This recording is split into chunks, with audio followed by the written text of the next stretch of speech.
Welcome and thank you for joining us for the East Mediterranean Business Culture Alliance's EMBCA's Journey and Reflections on Mount Athos, the Holy Mountain panel discussion. My name is Lou Katsos, EMBCA's president and the national chairman of HEPA's Hellenic Cultural Commission, and I will be moderating today's discussion.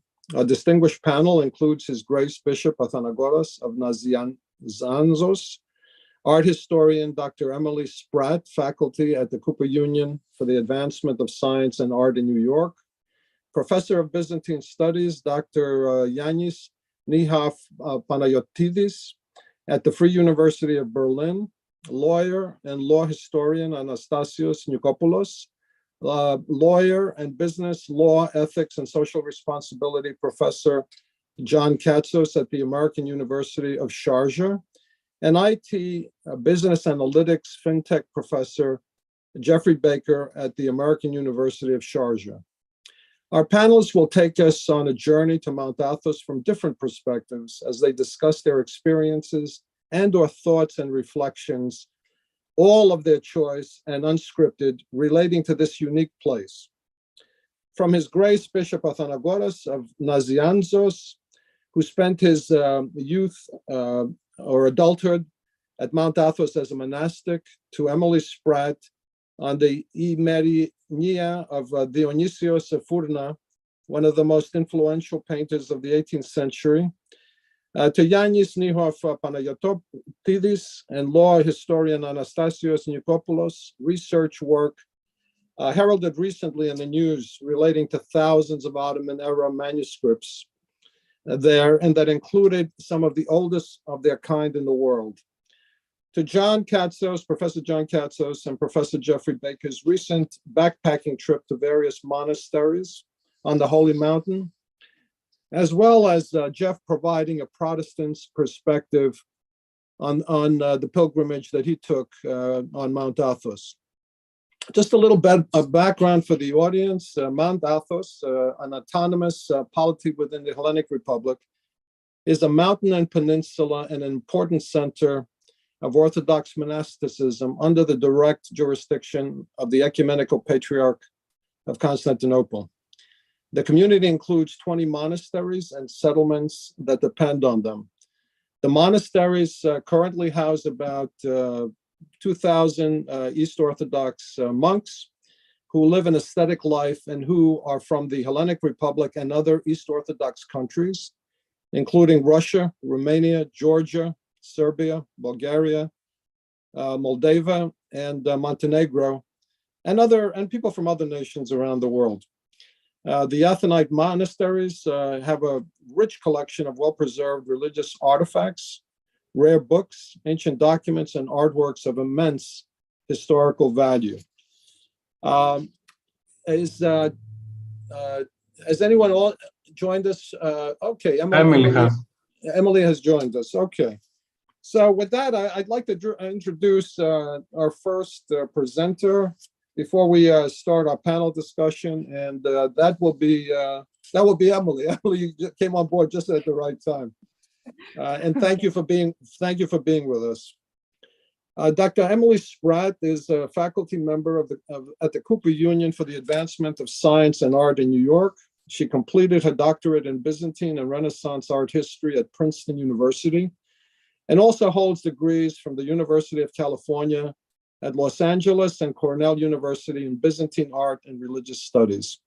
In addition, she has expertise in computer vision science applications and did her postdoctorate in the Data Science Institute at Columbia University. Dr. Spratt was a Stanley L. Seeger Fellow in the program in Hellenic Studies at Princeton and has been the recipient of numerous fellowships and awards, including those from the Cyprus American Archaeological Research Institute, the American Research Center in Sofia, the Onassis Foundation, the Hellenic Ministry of Culture, the Delmas Foundation, the Frick Collection, and Art Reference Library, and the Cine Foundation. Also a recognized leader in the arts and culture, entertainment, and high technology industries, Dr. Spratt has been an art and technology lead at Sotheby's Institute of Art in New York, and has served as an expert consultant on art and emerging technologies for companies such as Artery, the Campari Group, and many others. Her insights in art, technology, and society have been sought in articles and interviews with media outlets such as the Washington Post, CBS News, CBS, and the Times. She will be presenting on Orthodox monasteries under Ottoman rule and the emergence of the Ermenia of Dionysios of Furna on Mount Athos. Welcome, Emily, and thank you for being with us today. Sorry to interrupt, but His Grace is also online. Okay. Hello. Good afternoon. I'm very happy to be with you. Sorry for the delay. I just exited the Divine Liturgy and the gathering we had at the church hall here in New Britain, Connecticut. We had an ordination today. We have a new deacon, Father Moses. Thank you, Your Grace, for joining us. And Emily, make your presentation, then I'll introduce His Grace. Thank you. Okay, well, thank you so much, Lou, and it's really an honor to be on this very distinguished panel. I'm humbled, so thank you so much for including me. I'm so happy to be here. Okay, so it was in the second half of the 18th century that the monk Dionysios of Furna systematically described the painting techniques and iconography of Orthodox Christian art in a text famously published as the Ermenia, or Interpretation, more widely known as the Painter's Manual, from the monastic setting of Mount Athos. Regarded by Byzantinists predominantly as a resource indicative of early artistic practices in Byzantium, or as a very poor literary imitation of Western painting codices by Renaissance artists, there has been little scholarly consideration given to the question of the Ermenia's emergence during this late chapter in the history of Byzantine art and its context in the Ottoman world. This unique icon painting manual, however, provides fascinating insights into both the nature of continued Byzantine traditions and also the adoption of artistic innovations from the contemporary period, especially as they were conceived of on the Holy Mountain. Rather than interpret the Ermenia in a negative retrograde light, as some scholarship from Renaissance perspectives has, let us consider the role of the monastic centers in fostering Orthodox art and culture during the period during and after the political demise of Byzantium that created the conditions in which the painting manual would have been produced. Investigating the Ermenia in regard to the changing context and development of Orthodox art, also as a means to consider the transference of knowledge about Byzantine practices, also allows us to examine reactions to the changes that were occurring in what is often perceived as a wholly unchanging painting tradition. More than a mere practitioner's guide to painting, Dionysios of Furna's text elucidates the tenuous nature of Byzantine cultural preservation as it was maintained by Christian communities and monasteries in particular during the Ottoman hegemony. Indeed, the production of the Ermenia may be seen as an example of the authority that Mount Athos could exercise over the cultural patrimony of Byzantium and suggests that there was an imagined community for its reception.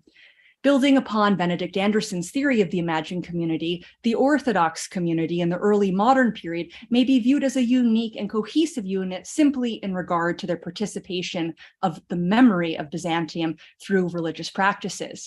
It is important to note, however, that the Orthodox community was also politically divided internally and disagreed in the response to the hegemonic forces that different groups within the community had to contend with under Ottoman or Venetian rule. Indeed, some of the strongest examples of the Orthodox community's disunity may be found in respect to the political choices made by monasteries in opposition to the positions of the cities, towns, and territories in which they resided. The pressure to declare allegiance to the Ottomans was largely driven by the administration of the empire, which had an aggressive tahir, or land surveying policy aimed at its intended conquests, which allowed the monarch and his bureaucracy to determine how much revenue could be derived from a given region through taxation.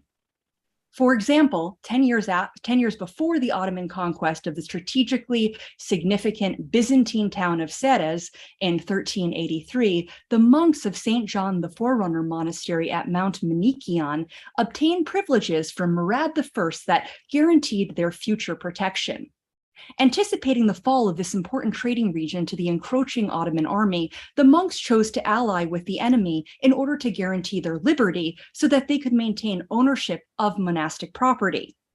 It has been suggested that the monks of Mount Athos may have also accepted Ottoman suzerainty at this time, following the example of the prestigious Prodromos monastery, which is not geographically far away. Indeed, even though Ottoman raids continued throughout Macedonia, extending into Thessaly and Albania, there were no known large-scale attacks on the Holy Mountain after 1373.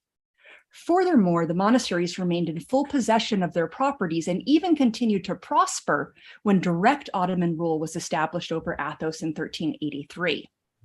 Scholars have brought attention to the fact that despite the temporary return of the region to Byzantine control after Bayezid I's defeat at the Battle of Ankara in 1402, by 1423, the Athenite monks anticipated the impending reconquest of the region by declaring their obedience to Murad II. That the Byzantine Emperor Manuel II forbade the monasteries to have contact with the Ottomans is telling of the political fractures within the Orthodox community even before the conquest of Constantinople. Indeed, a similar history is encountered with the monastic center of Kalabaka, or Meteora, which negotiated their submission to Ottoman authority with Bayezid I in return for special privileges and exemptions.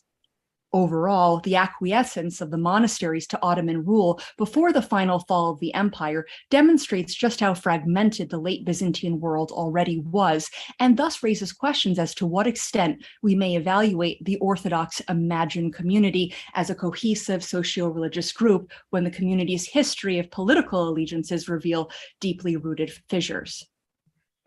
That the monastery's acquiescence to Ottoman rule is so evident does not, however, mean that our interpretation should be condemnatory.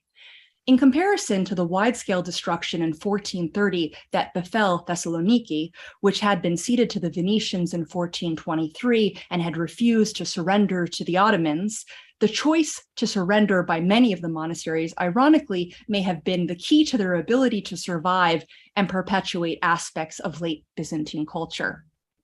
As Heath Lowry has demonstrated, that the Balkans fell so quickly to the Ottomans has much to do with their conquest policy. We know that the Ottomans always offered terms of surrender to the cities they targeted, which they declared would guarantee the protection of the lives and properties of the inhabitants. Failure to surrender incurred the rights of pillage and destruction that both Thessaloniki and Constantinople incurred, yet was fully avoided on Mount Athos. After 3 centuries of relative stability and territorial consolidation in the Balkans under the Ottomans, the 18th century witnessed the rise of a Greek merchant class. Not surprisingly, the production of Orthodox icons in the firmly controlled Ottoman lands increased.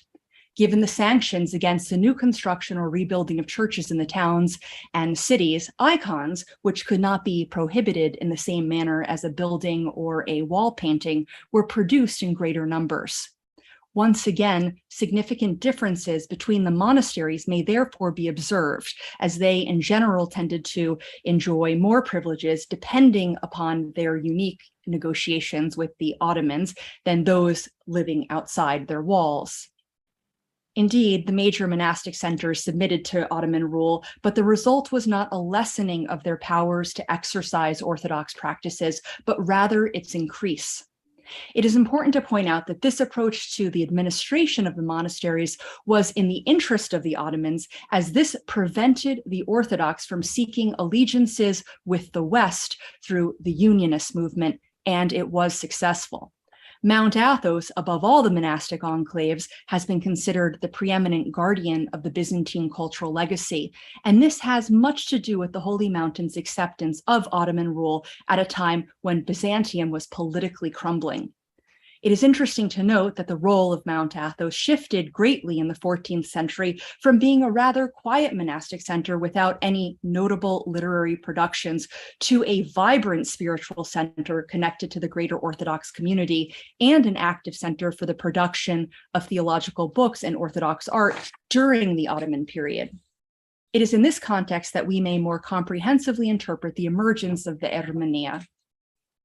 In the aftermath of the empire, it is easy to understand the impetus from the Holy Mountain to secure the traditions of Byzantium exegetically and even in regard to the codification of its art, a phenomenon that seems to have increased as the hopes for reconquest lessened.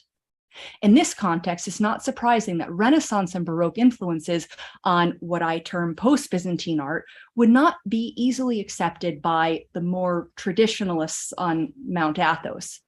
The artistic influences from the Venetian territories had in fact become so popular in icons and vaulting paintings that its style had spread to the Balkan interior, thus lending to significant changes in iconography and also raising attention to their changes.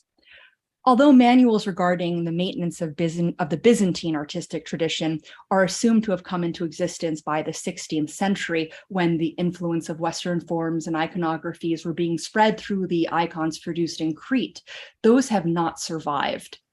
The earliest known text on icon painting from Byzantium, however, is found in the Vaticanus Palatinus Graecus 209, a compendium of miscellaneous texts dated to the mid-14th century.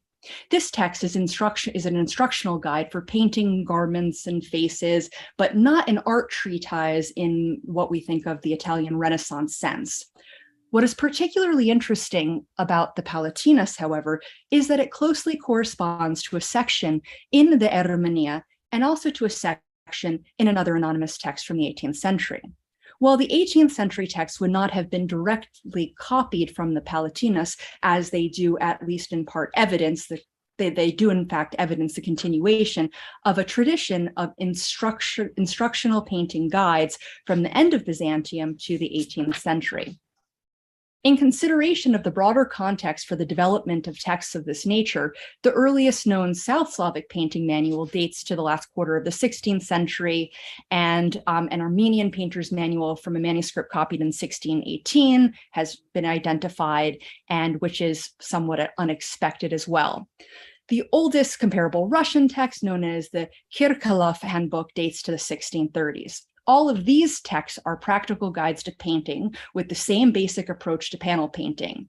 But scholars have pointed out that these various handbooks are ultimately united not by a common textual tradition, but by the fact that they describe one and the same continuously maintained practice, that of painting with egg tempera on panel in the creation of icons.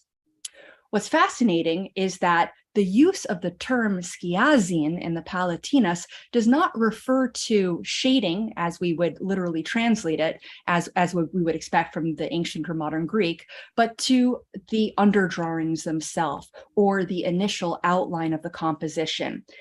The use of the term skiagraphia, best known from the renowned ancient Greek painter Apollodoros, referred to as the skiagraphos, was utilized to indicate, in fact, shading and the effect of unevenly lit surfaces, or to create a sense of volume.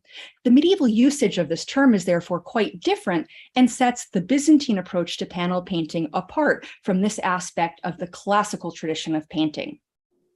It has been emphasized that the author of the Palatinus text thinks not in terms of reproducing the effect of the light reflected by a given surface, but rather of gradually articulating forms through the layering of pigment and thus building upon them as if it were from the inside out. It would be a mistake to consider this as any sort of demonstration of the misleading modern theory of inverse perspective in icon painting. This approach to the representation of light in the manual does indeed have some elements of a theological conception of spiritual light, which I won't go into here, though. Considering that icons typically depict holy figures and Byzantine art is at its essence the art of making that which is immaterial divine, tangible, and visible, the terms employed in the Palatinus may generally reflect this component of a Byzantine spiritual understanding. Scholars have also claimed that once the concept of the reception of light has been consciously readopted in the Renaissance, the process of painting could no longer be envisioned as a consecutive layering of pigment, and the very medium of egg tempera becomes increasingly inadequate. Well, this seems unlikely given the grand continuation of icon painting in egg tempera in the early modern period. It is interesting that the Italian Renaissance conceptions of painting find their way into post-Byzantine painting manuals. For instance, some groups of scholars have underscored the use of the term natural in the Hermeneia, which appears in the Greek directly transposed from the Italian word naturale, and you actually see naturale written out just in Greek letters, to refer to painting on cloth with oil. This recurrent use of this term to specifically describe oil paints in these manuals is suggestive of the conflation of the medium of painting, oil painting itself, in the Renaissance style al naturale. The use of this term in painting manuals on Orthodox Christian art from the 18th century onwards thus exemplifies the nuances involved in these seemingly retrograde cultural transferences and exchanges. While it is usually assumed that obvious Western adoptions into post-Byzantine painting are evidence of unidirectional cultural transference west to east, Byzantium's influence on the Western tradition complicates this equation greatly. Even though it is now widely accepted that Byzantine art contributed to the development of the Renaissance, Giorgio Vasari's writings have had a pervasive effect on the negative interpretation of Byzantine art. This phenomenon has also extended to post-Byzantine art of essentially the Ottoman period. For instance, it has been little considered that aspects of late Byzantine painting could have been preserved in Renaissance approaches to art that were then transmitted back to icon painters in the former Byzantine territories. These sorts of artistic transmissions could look like a rather unnuanced and direct adoption of Italian Renaissance ideologies, as in the case of the use of the term naturale, but this accretion into a post-Byzantine painting manual may in fact reflect the shared foundation of both traditions. Renaissance painting built upon Byzantine approaches to icons and wall paintings, and upon post-Byzantine art itself as a continuation of Byzantine art. Compiled around 1732, the Hermeneia is by far the most complete manual we have of post-Byzantine painting practices and earlier practices, and describes in great detail the processes, including elaborate instructions on how to create paints and varnishes for different media. While these sorts of specifications are familiar in a Western context, no texts akin to the artistic treatises were developed on the Italian peninsula in the medieval and Renaissance periods, were produced in the Byzantine Empire.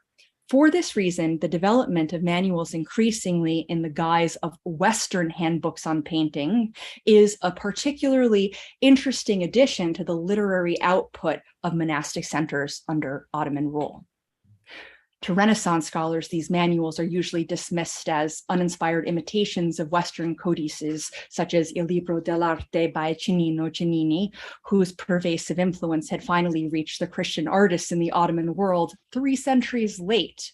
And to my knowledge, Ottomanists have not consulted this source. Unfortunately, the original document by Dionysios has not survived, yet the 69 manuscript versions of it have allowed us to reconstruct the basic text. On account of the French archaeologist Adolphe Napoleon Didron's 1845 publication of a version of the manual that had been fabricated to reflect a 15th century date, however, the history of the Hermeneia in scholarship has been highly misleading from the beginning. For instance, Spiridon de Viazis wrote an influential history of Greek painting at the turn of the 19th century, which became a standard art historical narrative in Greece, yet it is based upon an interpretation of the tradition of Byzantine art through the Hermeneia on account of its early and incorrect dating to 1458. Scholars such as Hans Belting have strongly critiqued Didron's description of the significance of his discovery in light of contemporary painting practices on Mount Athos and their connection to the Byzantine traditions as being based, and that really Didron's dating and everything is based upon an appeal of romanticism. Nonetheless, he concedes that the whole structure of the painting manual gives the impression of being a codification of tradition, no longer living and therefore endangered, written to prevent the tradition from being further distorted. The pioneering work of Paul Hetherington and George Kakavas has fortunately clarified some basic questions regarding the Hermenia's provenance and chronology in relation to our knowledge of its author. From the Vita produced by the Hiero monk Theophanes of Agrapha, who was a friend of Dionysios, and the Codex of the Zoodokos Pigi monastery at Furna, we know precise details regarding the author's life as a priest, a monk, artist, and teacher. Dionysios was born in the village of Furna in the district of Agrapha in Evrytania, present-day central Greece, around 1670. As an orphan, he was sent to Constantinople, and then at 16 to Mount Athos, where he began the art of icon painting and became a Hiero monk as a part of the Kutulumusi monastery located in Keres, the capital of the monastic enclave. It is even known from these literary sources that Dionysios experienced fame within his lifetime on account of his painting and the prolific workshop he created. For this reason alone, one can make the claim that the manual was bound to have a pervasive influence, at least in the context of Mount Athos.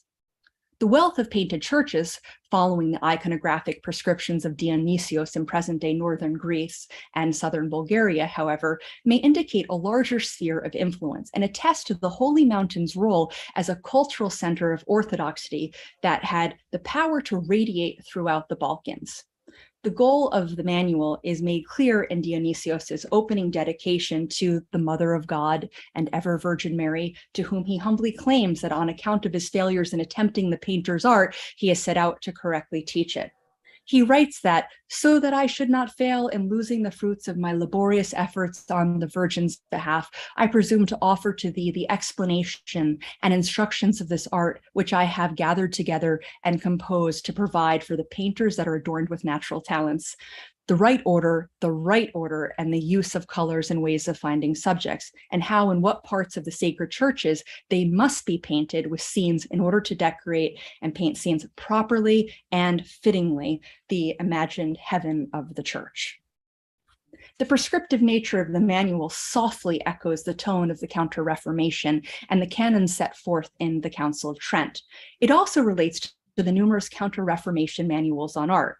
While it was once assumed that Byzantine artists operated under the strictest iconographic rules and fears of committing heresy, it is important to stress that there was no systematic rule book, at least that is known today, on Orthodox iconography before the Hermenia, despite the remarkable uniformity of images produced in Byzantium and the Orthodox influenced lands. That a comprehensive code of what would constitute correct painting practice might have been developing on Mount Athos since the 16th century had culminated in Dionysios's text may be indicative of a concern for the increasing lack of control that any central Christian authority, either the Orthodox Patriarchate in Constantinople or Mount Athos, had on its flock. Although Dionysios calls for return to the pure style of Manuel Panselinos, an Athenite artist and monk of the 13th century, whom he regarded as the ultimate painter of Byzantium, the Hermenia is by no means in and of itself exclusive of the external influences of the southern, northern, and western European worlds. Indeed, one section titled How to Work Like the Muscovites and another How to Work Like the Cretans demonstrates that Dionysios had neither reservations about incorporating post-Byzantine artistic practices into his compendium, nor any hesitation in recognizing their differences. After explaining the technical components of the painting, he addresses iconography. Interestingly, the use of motifs from Western prints and engravings are seamlessly utilized. Dionysios's attempt at thoroughness in his iconographic manual lent to its borrowing of Western visual idioms, especially from the Old Testament, which had been developed on account of the Reformations and Counter-Reformations' need for an emphasis on Old Testament exegesis, both textually and visually. Simultaneously, the rise of a European printing culture allowed these images to circulate widely, and they were thus incorporated into post-Byzantine art. It follows that it was the portability of prints and engravings that was the primary impetus of this encounter of seemingly disparate cultures, that of the Northern Renaissance world and Albrecht Dürer's prints with the Balkans and Eastern Mediterranean spheres of influence. Given the emphasis that Dionysios made in the above in his dedication, it seems unlikely, however, that he was consciously codifying Western influences in his manual of Orthodox art. Other iconographic themes in the Hermeneia also find their inspiration outside of the traditional borders of the Byzantine Empire. The theme of the Trinity, for example, was unknown before the Middle Byzantine period, as this subject was usually invoked by the visual metaphor of the three angels depicted in the scene of the hospitality of Abraham. The depiction of this subject developed substantially, however, by artists in the Orthodox world under Venetian control as a mid-17th century icon, as a lot of mid-17th century icons do exemplify. This representation of the Trinity draws the viewer's attention to the Holy Spirit depicted as a haloed dove between the Father and the Son. It is a more explicit depiction of the Trinity than that conveyed through the metaphor of the hospitality of Abraham, and thus provides a stronger visual affirmation of the Orthodox notion of the Holy Spirit than its earlier renditions could. By extension, in a wall painting in the monastery of Timios Prodromos on Mount Athos, which we know was executed by Dionysios himself, a refutation of the Latin filioque is made explicitly clear as the scene is accompanied by the inscription, quote, "the all Holy Spirit proceeding from the Father and abiding in the Son," end quote. The Latins had added these words to the Nicene Creed, and that the Holy Spirit proceeds from the Father and the Son, whereas the Eastern Orthodox Church maintained the ruling that the Holy Spirit proceeded only from God the Father, as this was established at the Second Ecumenical Council in Constantinople back in 381. The visual portrayal of the controversy is not something inherent to the Byzantine painting tradition that Dionysios was interested in reproducing, but it is a new addition to it that affirms orthodoxy itself and reflects some of the renewed theological debates between the Eastern and Western churches in the early modern period. In this regard, the scene is dogmatically orthodox, but not a representation of late Byzantine art. It is a post-Byzantine precisely for its unconventional visual expression to affirm doctrine. In this religious climate, to move toward conclusion, both antagonism and the possibility of reconciliations between the Catholics and Orthodox were intensified by the Jesuit presence in the Venetian and Ottoman territories, which gained much momentum in the early modern period. By consequence, interest in fostering debates on the possibility of unionism between the churches reemerged. For instance, in 1628, Ignatios, abbot of Fatopedi Monastery on Mount Athos, suggested on a visit to Rome that a Jesuit school be set up on the Holy Mountain, thus suggesting pro-unionist considerations.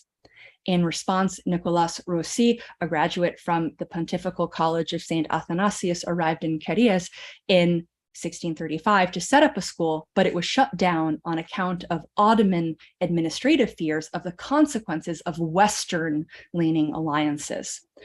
Nonetheless, interest between the groups was pervasive. In 1643, the Holy Synod of Mount Athos inquired whether a church could be used in Rome for visiting Orthodox monks in return for a skete or kelian for the use of Basilian monks from the Italian peninsula. While it is not surprising that there was an accompanying visual response to these debates between the churches in the Venetian and Ottoman territories, it is unlikely that Dionysios was pro-unionist. He chose to include prescriptions that worked against the appeal for unionism, and this speaks to not only the flexible nature of post-Byzantine art, but to the inconsistencies in political allegiances even in Mount Athos. In this regard, I am largely in agreement with Anne Met Gravgaard that it is primarily Athenite art of the 16th to 18th centuries and similar church decoration from other parts of Ottoman-occupied Greece, which is reproduced in the Hermeneia rather than a faithful description of what other scholars have called a purely continued Byzantine artistic practice.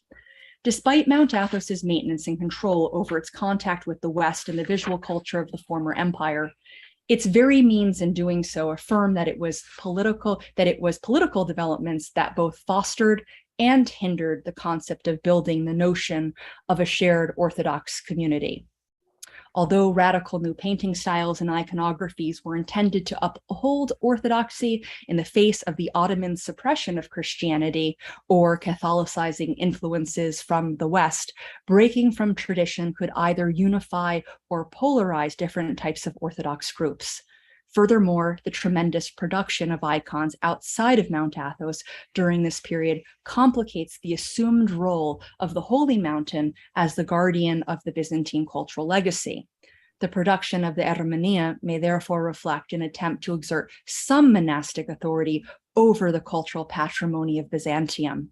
It also highlights the role of artists outside the Holy Mountain who also influenced the tradition through their development of art that differed from the would-be monastic prescriptions.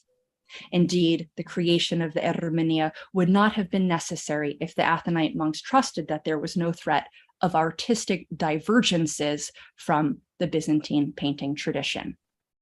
Thank you very much. Thank you, Emily, for that. And as we were talking and you were mentioning certain things, I mean, in my own mind, I was thinking of other things. I was thinking, for example, the fact that you teach actually at Cooper Union, which obviously is dear to my heart since I taught there in the School of Architecture, but also relating to what's happening downtown, where the St. Nicholas Greek Orthodox Church and National Shrine is being built. Okay, so as I was listening to you, I was also, you know, to a certain degree, you know, going off on tangents. And one of the things that I thought about was the peninsula was raided, obviously, by Catalan mercenaries in the 14th century, in the so-called Catalan vengeance, and which caused actually the entry of anyone who was from the Catalan region, not prohibited from going to Mount Athos until 2005. And well, that's more lucky than women. Well, we'll discuss that too. But what made me laugh about this was Santiago Calatrava, who's the architect, obviously, of St. Nicholas, Greek Orthodox Church and National Shrine, is himself a Catalan. And as a matter of fact, his family has deep roots in as a crusaders. They were actually crusaders. So the funny part was that he had visited obviously the monasteries there at Mount Athos, and as you know or you may not know, but Father Lucas, who's a monk in Xendofondos, actually has done the icons in St. Nicholas. And as a matter of fact, he's there right now painting the Pantocratora and the 20 apostles around the dome. So I'm going to invite you, obviously, so we can visit that, so you can put together another piece relating to that. Thank you again. Well, it's 2 blocks away from my house. No, I know.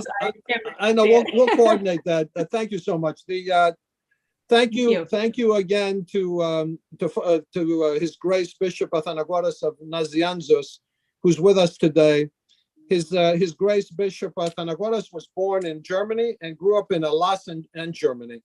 Having spent his early adulthood on Mount Athos as a monastic, he was ordained to the Holy Diaconate in 1994 and the Holy Priesthood in 1998.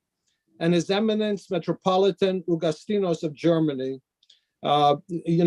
presided over that. In 1999, he was elevated to the rank of Archimandritis, to the ecumenical throne of His All Holiness Ecumenical Patriarch Bartholomew. Since his priestly ordination, Bishop Athenagoras has served as in the eparchies of the ecumenical throne throughout the world. For over 20 years, he has served the Greek Orthodox metropolis of Germany as a parish priest, hierarchical vicar, and a member of the delegation of the Ecumenical Patriarchate for Ecumenical Theological Dialogues.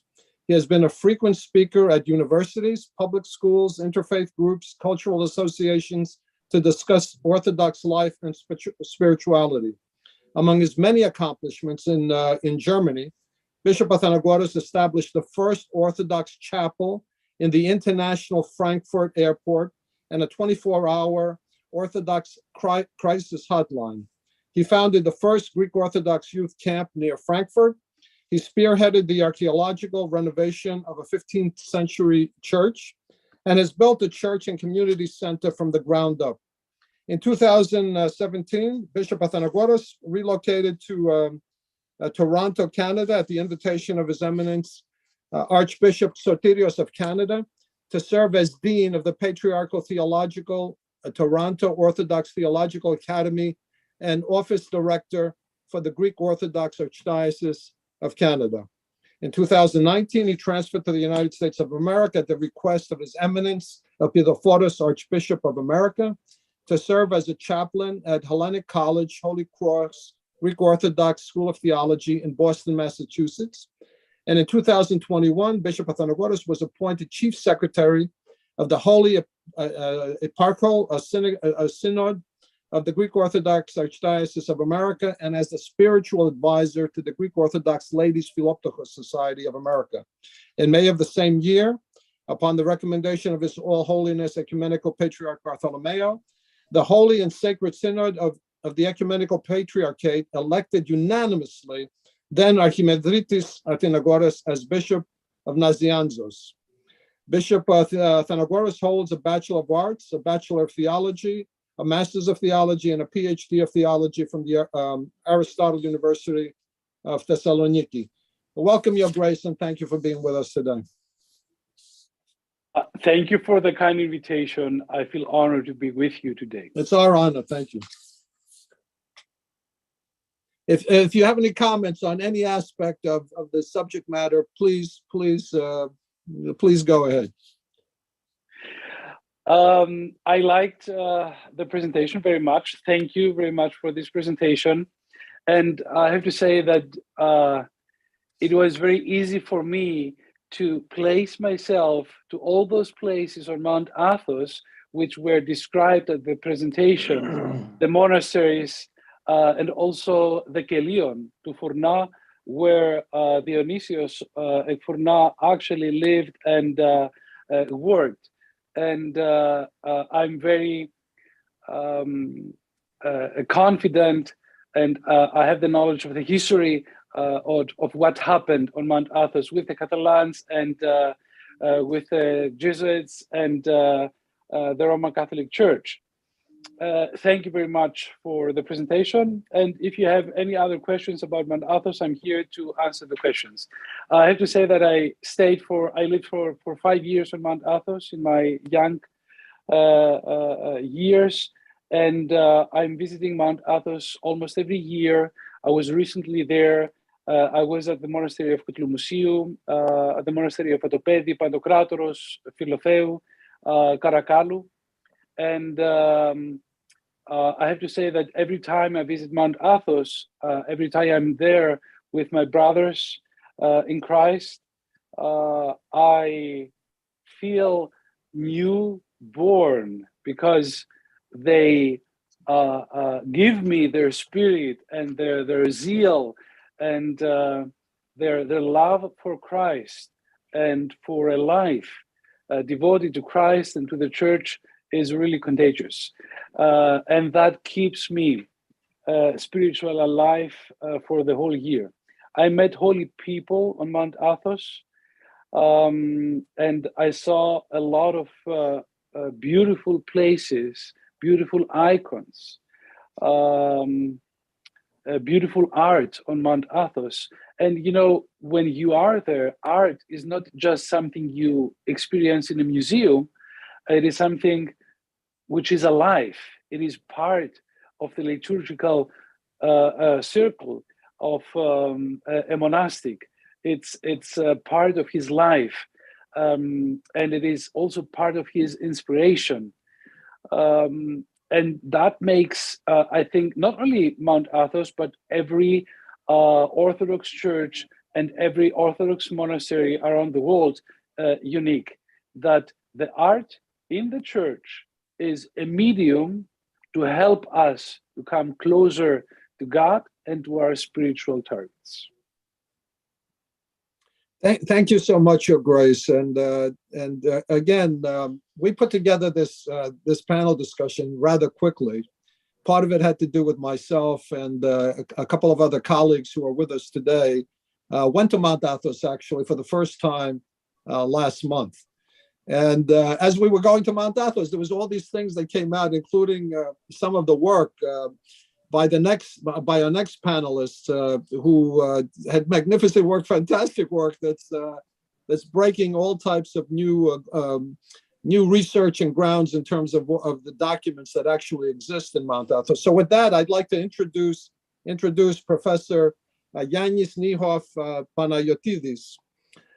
He's a Byzantine scholar, and since 2007, a professor of Byzantine studies in the Institute for Greek and Latin Philology at the Free University of Berlin. Yanni was born in Germany to an Istanbul Hellenic family. After receiving a classical education, he enrolled in the University of Tübingen for classics, linguistics, and Oriental studies. After his MA on Iranian personal names, he completed a PhD on the development of the Greek language from Roman to modern Greek times. His habilitation postdoctorate qualification was on the Hellenic and Old Spanish versions of the Kalila wa Dimna. He obviously went to the University of, and again, I apologize for my pronunciations. He was an assistant professor of comparative linguistics at the University of Tübingen. He was an assistant professor of romantic linguistics from 94 to 2000 at the Freiburg University. He was a visiting professor in the University of Mainz in 2003 to 2004. An associate professor of Byzantine studies at the Central European University in Budapest Department of Medieval Studies from 2004 to 2006. Vice Dean of the Department of Philosophy and Humanities from 2007 to 2009 at the Free University of Berlin Institute for Greek and Latin Philology. And obviously the professor of Byzantine Studies at the Free University of Berlin, the Institute for Greek and Latin Philology.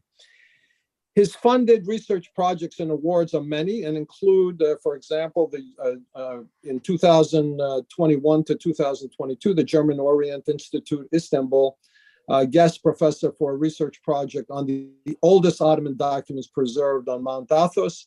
And he's written a book, I guess now, that's with an editor. And he's done, the stuff that he's done is actually tremendous. He is the author of numerous articles, books, and has been an academic advisor. Since 2015, he has taught regular courses in Greek theology and his Arabic translations at the University of Qom in Iran in Farsi. He has been principal investigator with Dr. Izbebski on DFG-funded projects on climatic history in Byzantium and Macedonia and Turkey at the Max Planck Institute in Jena.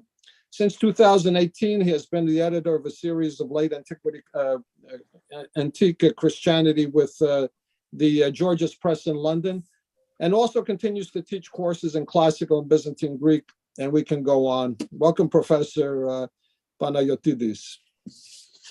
Yeah, thank you for the invitation.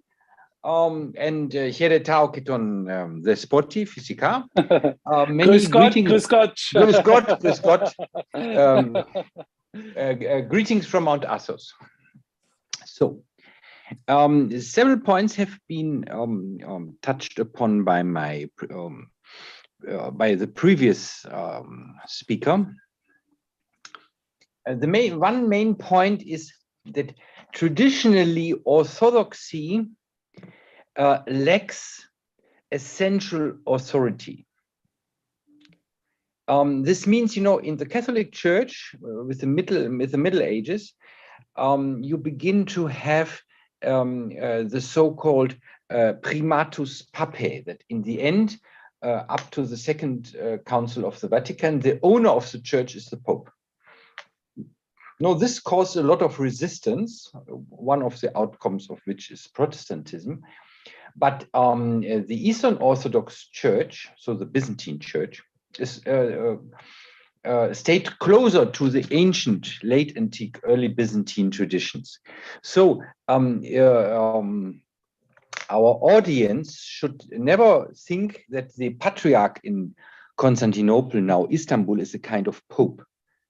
Even for Mount Athos, our generous host said, under the jurisdiction of, in the Orthodox Church, the jurisdiction of every bishopric is only the bishop.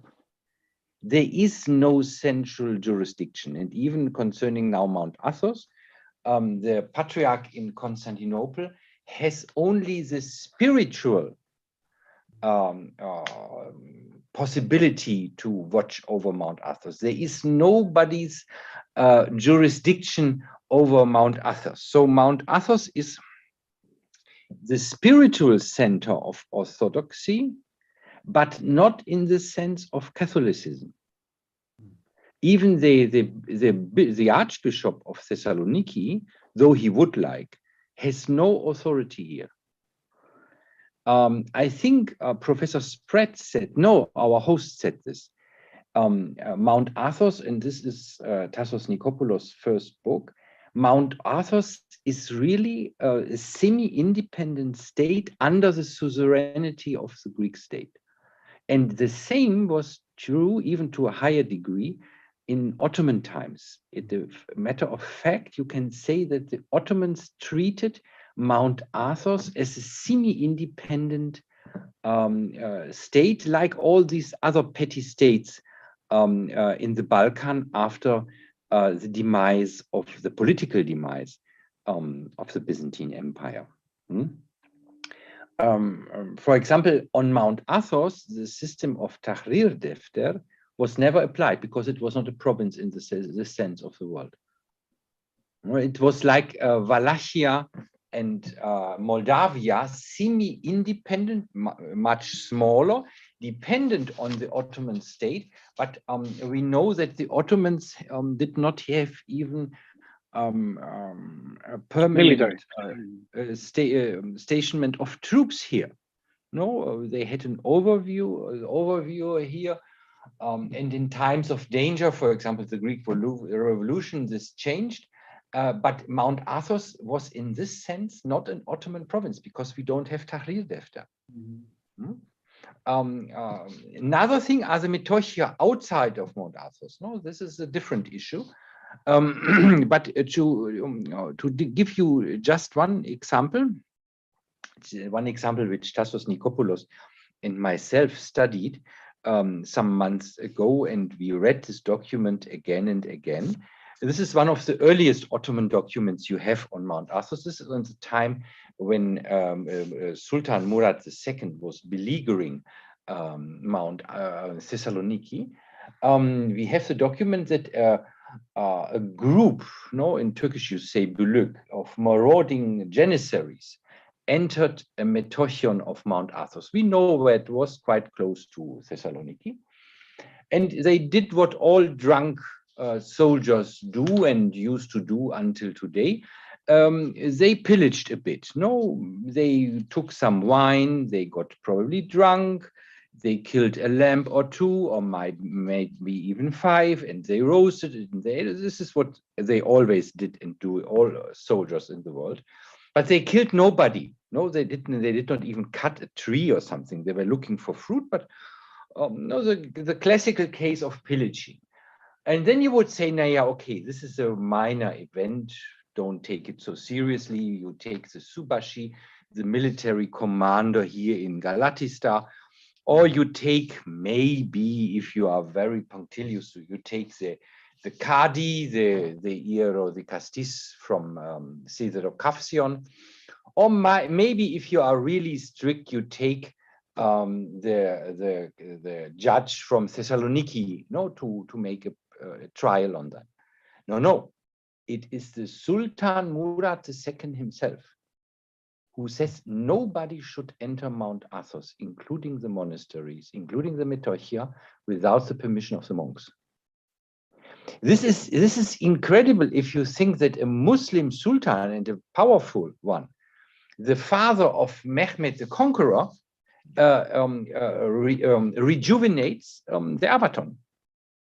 Nobody can enter, including men, Mount Athos, without permission of the monks. The next point linked to this is you often read that Mount Athos has Byzantine roots. No, this is if you book an introduction by the former Herbert Hunger, you can read it. If you want to study original Byzantine life, you should go to Mount Athos. This is not completely wrong, but you should keep in mind that Mount Athos is the direct continuation of Near Eastern monasticism, which survives, but here. It has closest links to Jerusalem, closest link to Marsaba, closest link to Mount Sinai. Now, this type of Eastern monasticism, including Coptic monasticism in Syria, now the monk as a spiritual virtuoso, which the Western Church did not like. No, the Stylites and these monks. This is typical from Mount Athos, and this is a Near Eastern heritage. So the result, it's not at all difficult to find in Mount Athos manuscripts in Arabic, in Georgian, in Farsi in Greek script, by the way, and first of all, Ottoman. Now, then I come to the point which my predecessor happily mentioned. I would have only some objections against your depiction of how a Tahrir Defter works, but this we can talk about this later. The fact is that the region of Mount Athos, Mount Athos and the Metochia, this means mostly Macedonia and Thrace, Greater Macedonia, the historical landscape, came earlier under Ottoman rule than most provinces of Asia Minor. This is not many people know this. They think the Turks, they come just from Inner Asia Minor, wild hordes, wild hosts of angry nomadic people. The Ottomans have little to do with the Turks. Know that in nowadays Turkey, in contemporary Turkey, the actual ruling propaganda identifies the Ottomans with the modern Turks is wrong. Modern Turkey is an outcome of the imitation of the French Revolution by Kemal Atatürk and the Young Turks. It is a modern Turkey inherited very little from the Ottoman Empire. They gave even up the script. No Turk. This is what our host asked me. The result is that no Turk can read a newspaper before 1928. Imagine that what this means. Yeah, I was standing a young student of Arabic in Farsi in the Topkapi Serai, deciphering the inscriptions, and after 5 minutes I had a whole swarm of Turkish people around me who admired me that I can read the script. No, and they don't learn it even at school. Only the university librarians have to learn the old alphabet. This is something so unheard of in Greek. For Greek, even with a mediocre education, he or she can read a text 200-300 years, even older. No, it's not a problem at all. No, because in the church guaranteed the continuity of education. This with Atatürk for the Turkish Republic has finished. So the result is that because the Ottoman conquered my predecessor described this quite well, also our host, that the Ottomans conquered the region here very early. The earliest Ottoman document we have is probably from 1373. Nobody knows because we have no systematic catalogue of the Ottoman documents of Mount Athos. The estimation is we are dealing with a figure of about 25,000 or 20,000 documents. Some people go there. I went today to the monastery of Caracallo, and they pick up some documents which are interesting for them. For example, the late Vancho Boschko or whatever you want. No, and sometimes they do good work. Sometimes they do less good work. The problem is that you, because all these documents apply the Islamic legislation, you need somebody who knows Sharia. It's not enough. From my own bitter experience, it's not enough to know Ottoman well or paleography. You have to know Sharia. There is no chance. The main point, and this is again so incredible, the Byzantines use in their Greek documents of Mount Athos. They use for the metoichia, they use the word normally evayisyi, sacred earth, no? For this special status of religious pious foundation, pia causa in Latin. And the Ottoman muftis, not all of them, but most of them, give Mount Athos the status of a waqf. This means of a pious Islamic foundation. Mara Brankovic, the stepmother of Mehmed the Conqueror, translate her own Serbian ktitor, which is the Greek word ktitor, with mutasarrif.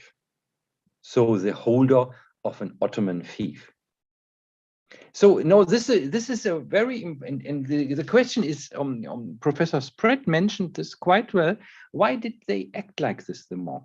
No, also our host. Why did they do this? And I think the explanation for this is there are many explanations for this, and no result until the best work has been done by my venerated teacher, Heath Lowry, is that the Eastern Orthodox Church after the Battle of Manzikert knew what it means to live under a Muslim administration. And the much older Christians, in the Roman Orthodox in Syria, Palestine, Egypt, wheresoever, they knew also that in a certain sense, if you respect some issues, you can survive in an Islamic system. The problem with modern Athos begins or with Eastern Christianity, when the modern secular state enters the scene. And the worst case are the Young Turks in Turkey, after the Young Turks revolution in 1908. But this is a long chapter, and I would prefer not to enter. The result is that the archive of Ottoman documents in Mount Athos is older than in Istanbul, because Istanbul, as you know, was conquered in 1453. So if you go to the Başbakanlık, they have some single pieces which are really quite old, but most of the pieces are 1480 and later. No, maybe you are lucky you find something 1470. Yeah, good. Yeah. But in Mount Athos, it's not at all difficult to find a document which is 100 years older. But because all the older Ottoman documents are not in Ottoman, but in Farsi and Arabic, there is a good chance, nobody knows, that the oldest Ottoman documents written in Ottoman Turkish are preserved in Mount Athos. Now, the oldest Ottoman document issued by the Chancery of the Ottoman Empire is in Farsi. This is by Sultan Orhan. Yeah, the father of Murad I. But this is not in Ottoman, this is in Farsi. And then next come the documents from Vatopedi or Lavara and so on. And nobody knows what is here because we have no systematic catalog. Another good candidate for very old manuscripts in Ottoman is the mentioned monastery by St. John, Ios Ioannis or Prodromos Stooros Minikion.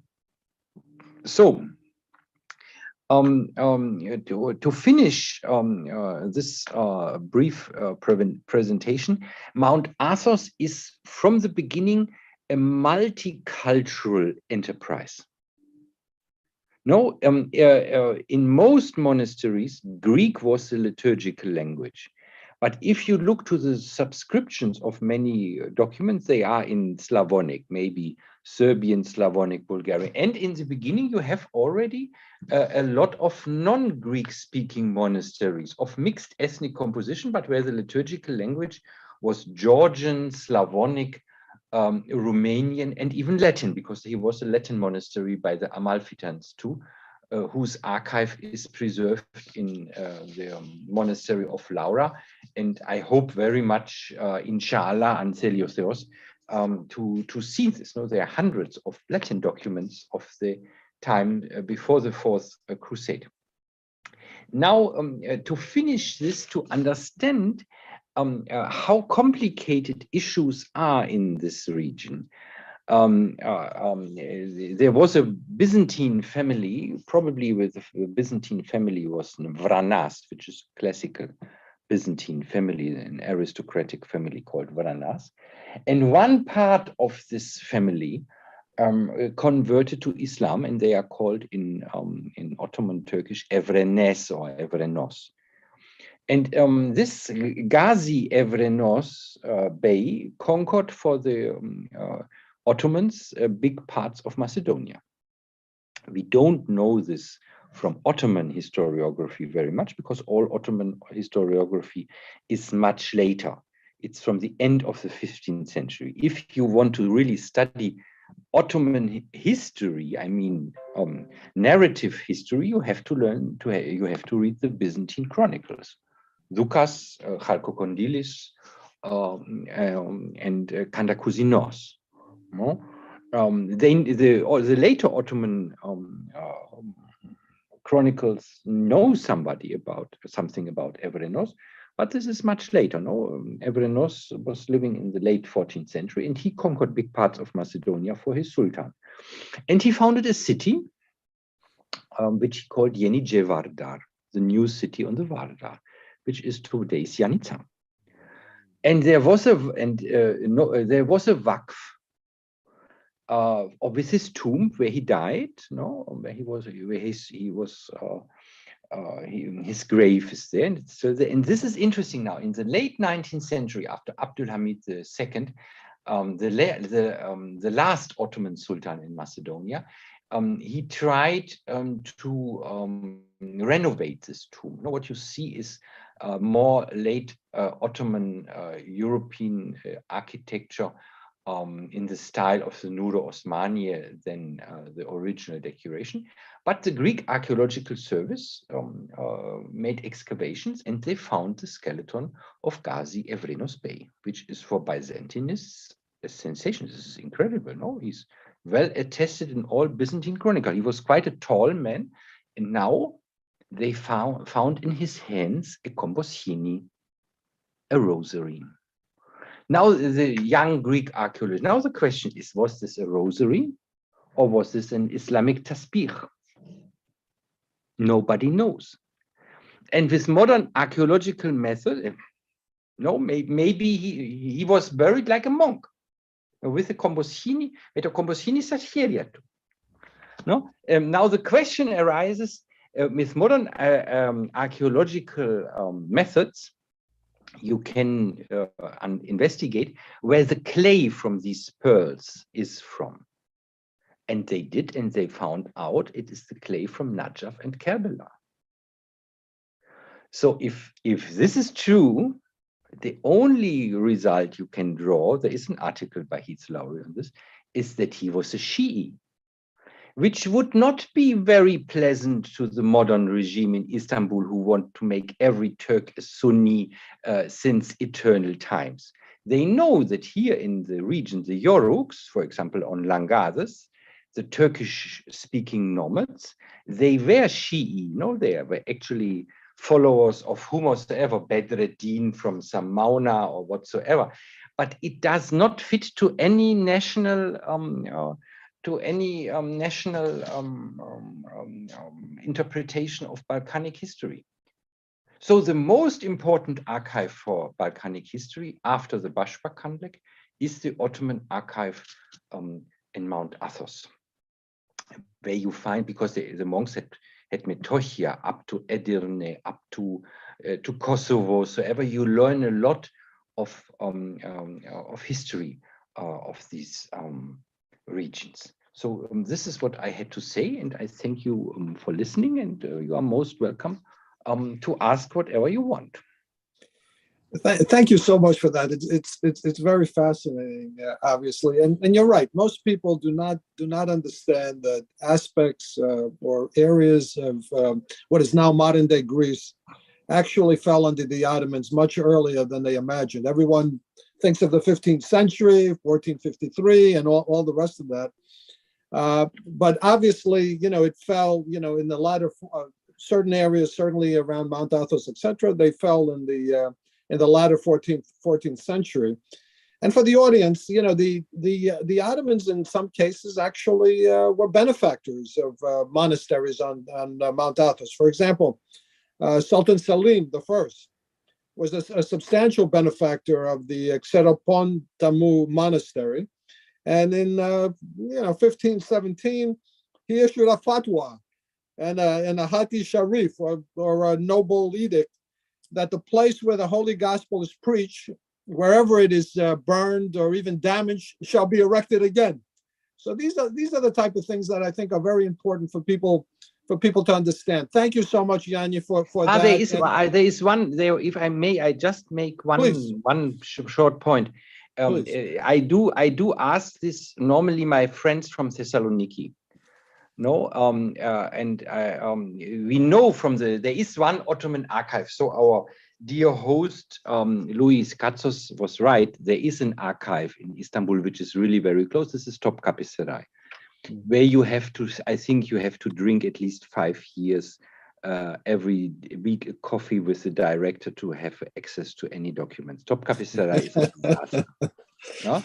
What can you do? Yeah, and there's a document where Sultan Mehmed the Conqueror speaks to his beloved mother, Aneyim, and so on. No, and this beloved mother is Mara Brankovic, his stepmother, the benefactor of Hilandar, the benefactor of St. Paul, and he gives her a monastery in Thessaloniki. This means the Ottoman Sultan gives a whole church, a pre-existing Byzantine church, together with the adjacent buildings, as a vakuf to his Christian stepmother. And this church, I found nobody from Thessaloniki who knows this, which church this is, though the document is well edited by Franz Babinger and translated into German and so on. This is Hagia Sophia in Thessaloniki. Hagia Sophia was Mara Brankovic's own fief. That's absolutely amazing. Thank you again. Our next presenter is Anastasios Nikopoulos. He's a lawyer and a historian of law. He was born in Gefyra, Thessaloniki, and is a resident of Thessaloniki. His studies include having taken studies in the Aristotle University of Thessaloniki, the Department of Law, the Military School of Axis Corps and Judicial Department, and his postgraduate studies include criminal law. And his postgraduate studies include criminal law, postgraduate seminars in criminal law at the Max Planck Institute in Germany, and the School of Law at the University of Napoli in Italy. Also constitutional law in the Department of Law at the University of Athens, and history and institutions on Byzantine Roman law at the Max Planck Institute, again in Germany. His career obviously extends a long period of time where he was an officer, a judicial advisor, and since 1990, he has been a lawyer at the Hellenic Supreme Court. In 2012 to 2015, he was external. He wrote certain papers, including obviously being an external partner at the Holy Community, examination of issues related to the constitutional and in general judico-political status of Mount Athos from the point of view of both public and private law, and preparation of advisory opinion notes and opinions on a wide range of issues relating to that constitutional sacredness and regime. On a political, from the political aspect of his life, he was a member of parliament from 1993 to 1996 in the 2nd District of Thessaloniki. He speaks multiple, languages, including French, German, English, of course, Hellenic. He is the author of numerous articles, books, and introductions, including more recently his work on the formation of the ancient regime of Mount Athos, the Byzantine period from the 18th to the beginning of the 15th century. And we can go on. Welcome, Anastasia, and thank you for being with us today. I thank you very much for this invitation and for your kind words. I'm researching the legal institutions of Mount Athos, of this monk republic, of this minuscule monks republic, which survived all the conquerors or the rulers of the Eastern Mediterranean area. The Byzantine Empire, which built this semi-republic, this semi-independent state, as Professor Niehoff-Panagiotidis said. So the Byzantine emperors probably envisaged this destination of the Republic of Mount Athos to remain in, throughout the centuries, throughout the rulers of the area. All these rulers, since the Byzantine Empire up to Ottoman Empire, e.g. in the beginning of 20th century, recognized this minuscule republic of monks as a semi-independent state. So that is the key to interpret this phenomenon of the surviving of such a creatures, of such a monks republic throughout the history, throughout the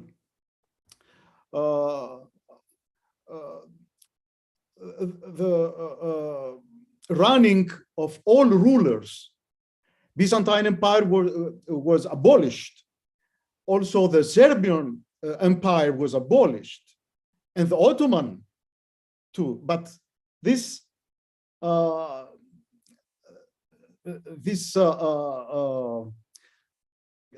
small island, because in the text, in the ancient text, the half island of Mount Athos is named island, the island of Mount Athos. So this island of the culture of this spirit, of the symbolisms of culture, of human culture, of human values, remain without any threatenness against the turbulence of the history. That was the main substance of this status, of this regime, of this political regime of Mount Athos, because all the rulers recognized, they were recognizing this essence of that monks' republic. As Professor Niehoff-Panagiotidis said, the regime of Mount Athos was quasi-similar to the regime of Vatican or to the regime of Moldau and Wallachia state into the framework of Ottoman Empire. Any Ottoman soldier, as Professor Panagiotidis said, any Ottoman soldier put a foot of rule on this republic, on this territory, even more of the dependencies of Attonite monasteries. Professor Niehoff-Panagiotidis referred some examples. Maybe the key of this mistake, of this phenomenon, is this this protection rule, protection norm that all conquerors and all rulers recognized for this republic. Why? Because it was a place of spirit, of culture. Or, for example, there were functioning throughout the centuries under all rulers, copy scriptoria, copies activity of the ancient classical manuscripts. It's quite an enormous affair of great importance for our civilization, that the greatest library, the greatest archive for concerning the manuscript of the classical literature are copied, preserved in the archives and the libraries of Mount Athos monasteries. The dependencies of Mount Athos also, beyond the territory of monastic republic, all over the region of Macedonia and Thrace, in the South Balkan mainly, they were recognized just under the same status, under the same regime. Professor Panagiotidis referred that. Unfortunately, the dependencies of Mount Athos, which are functioning as satellite, as a kind of satellite of the Athonian monasteries, these dependencies were great economical, cultural, educational units. For example, during the Ottoman period, for approximately for 500 years, for 5 centuries, during all the Ottoman periods, in all these dependencies, just have taken place great activities of production, of economy, of social works, of education of many families, which were working in these dependencies. Just after the finish of Ottoman period, we have in the East Mediterranean area the creation of national states. Ottoman Empire was the last Commonwealth creature in this area of East Mediterranean, and under this Commonwealth system, phenomena like Mount Athos were quite welcome. What to say? We must don't forget that since the Hellenistic period, I mean the successor of Alexander the Great, of the state of Alexander the Great. So during the Hellenistic period, the Roman period, the Byzantine period, and the Ottoman period, all these empires were functioning as Commonwealth in their own sort, in their own kind. And into the framework of this Commonwealth, Mount Athos maybe should be functioned as a symbol of unification, of human rights, because Emily has also referred some examples concerning exercise of human rights during the early Ottoman period in the region of Ceres. I mean, just after the Ottoman expansion in the region of Macedonia, the jurisdictions there was functioning according not to Islamic law, not according to Ottoman law, I mean according to the norms of the conquerors, but according to Byzantine law and according to unwritten customary law. That means that the conquerors, the Ottomans, recognized a sort of, as we could say in modern terms, a sort of human rights many centuries before, for example, the French Revolution. We have also the respect concerning the function of dependencies are revealing exercise of human rights and that era. So all these aspects pertain to the phenomenon which is called Mount Athos, Attonian dependencies, and Attonian regime and Attonian status. Mount Athos conclude all these activities, all this symbol, beyond spirituality, of course. It's a place dedicated to the cult of God, but simultaneously, it is a place of culture, a symbol of unification. Professor Niehoff-Panagiotidis refers the different origins of many Ottoman monks.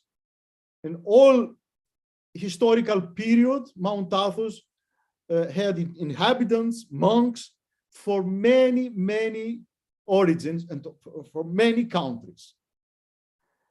So this minuscule monks' republic is a symbol of all this aspect of culture and of spiritual life in large meaning. So that is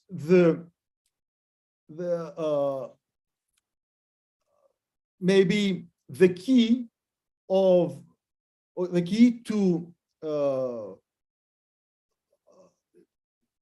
to understand the meaning of this regime, of this symbol. Since the first constitution of Mount Athos is dated in the year 883, is the sigillion of Emperor Basilios I, the Macedon, the Byzantine Emperor Basilios I. In this constitution, the first constitution of Mount Athos Republic, is described a formula of protection against all intervention. Is a sort of avaton, but not an avaton. Avaton means unprohibited access. This avaton is functioning not against the female gender, against the women, but against all the factor of exercising rules, of exercising domination. And all the rulers respected this avaton, these prohibitions of access to the power, to the political power, to the domination.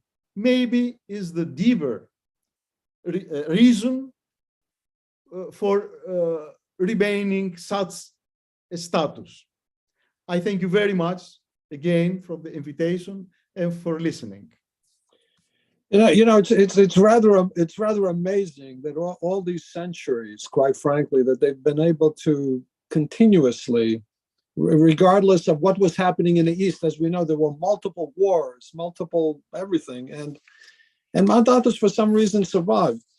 And I hate to even bring this up. I hate to bring it up, but I'll bring it up anyway.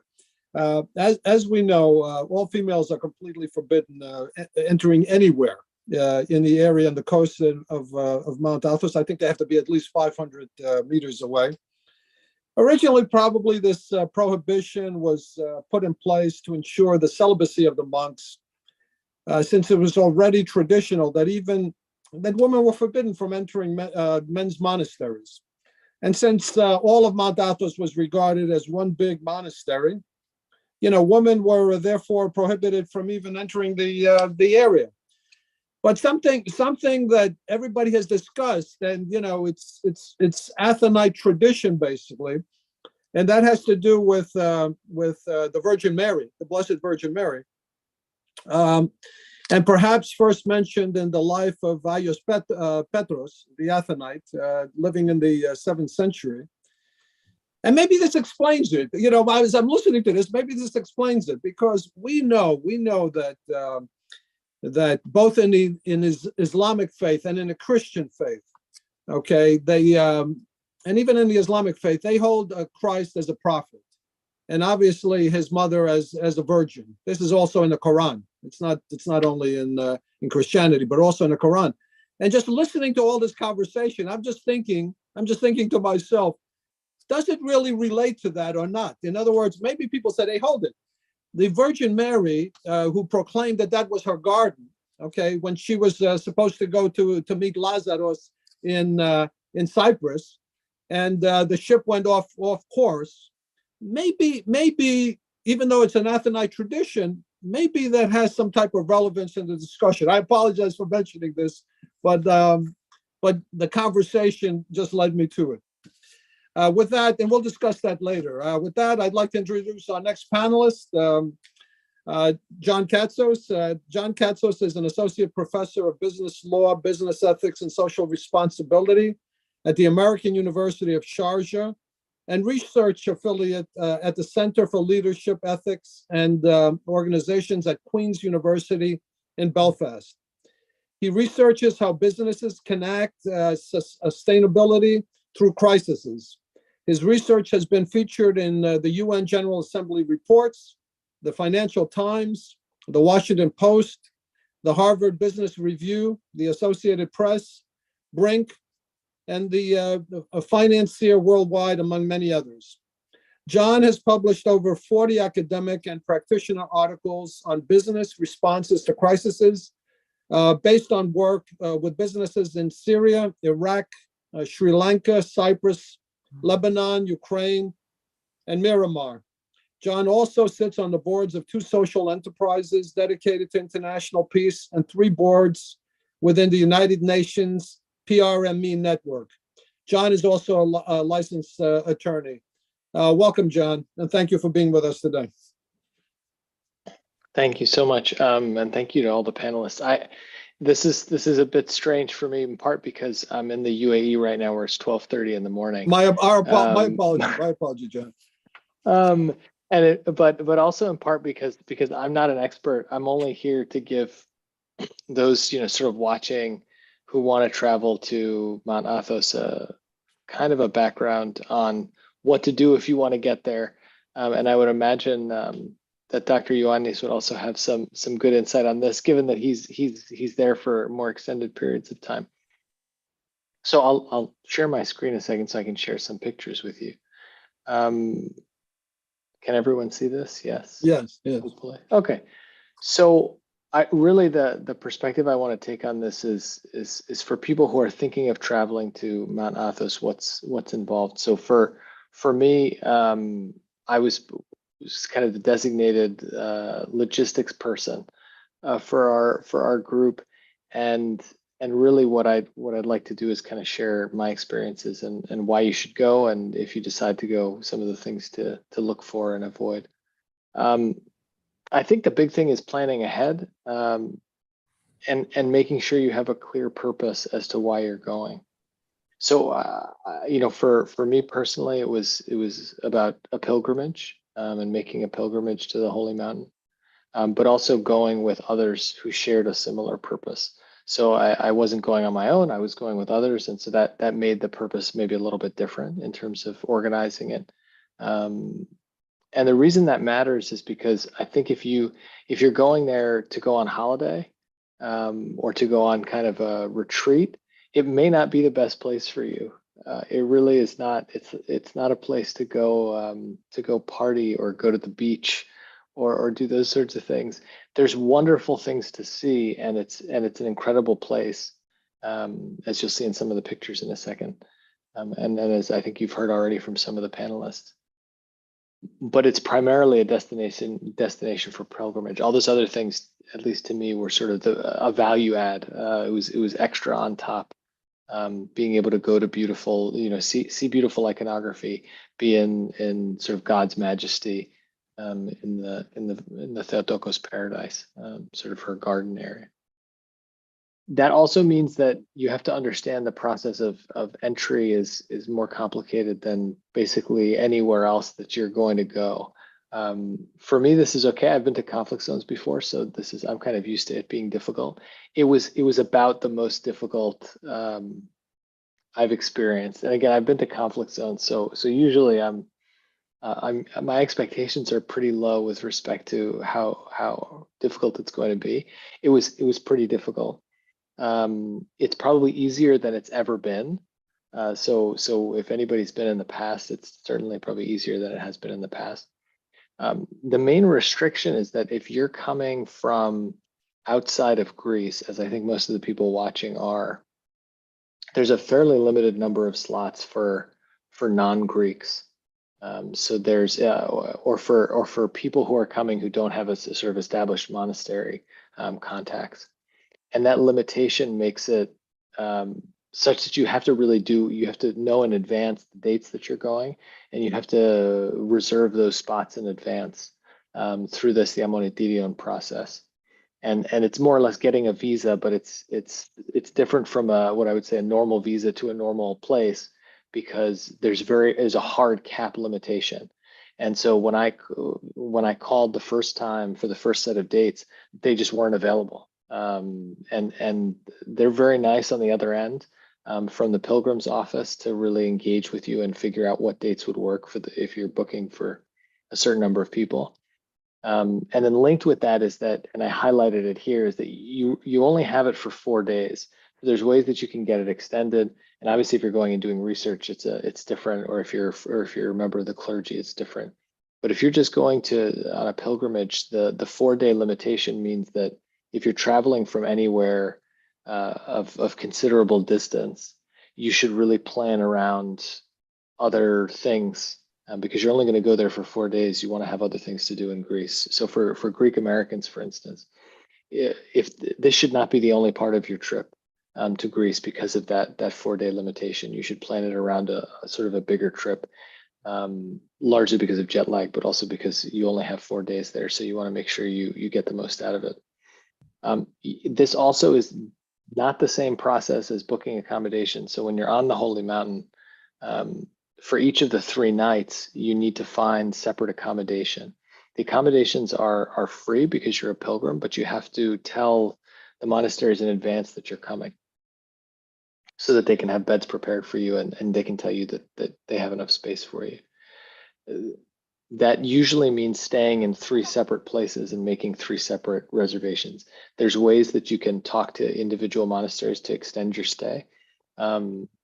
And sometimes you can do that in advance. But again, from my experience doing this for the first time, it seems like most of the people who are able to stay for multiple days are people who have been there repeatedly and have some pre-established connections to the monasteries they're attending. That I will say something about tour companies. If you don't feel like you can have these conversations in Greek or in Russian, get a tour company. So it's very hard to do some of the accommodations and the reservations if you're English only. I would say if it's just much easier than to work through a tour company than to do it on your own. If you feel like you can carry on a conversation in Greek for more than about 10 minutes, you can do it on your own. It's really not, it's people are very friendly and will explain to you the processes. You just have to call people on the phone. There's a lot of calling on the phone. And then if you're looking for information in English, the Friends of Mount Athos was an amazing resource for me in terms of planning things out. And if you're thinking about going, that's probably the best place to start. And that's at athosfriends.org. It gives great overviews and descriptions of what to expect and of what you're likely to see there. So it'll give you a much better sense of what's going on and of planning ahead. So we went to our three monasteries were sort of all in the center of Mount Athos, or of the whole area. If you look at the whole peninsula, it seems smaller than it feels when you're there. So when you're there, it feels much larger for two reasons. One is that you're walking more or less everywhere, or at least I'll say in a second, you probably should walk everywhere. And even if you're taking vans or minibuses or trucks or cars or what have you from place to place, the roads are not great, and they're not, you're not driving on highways.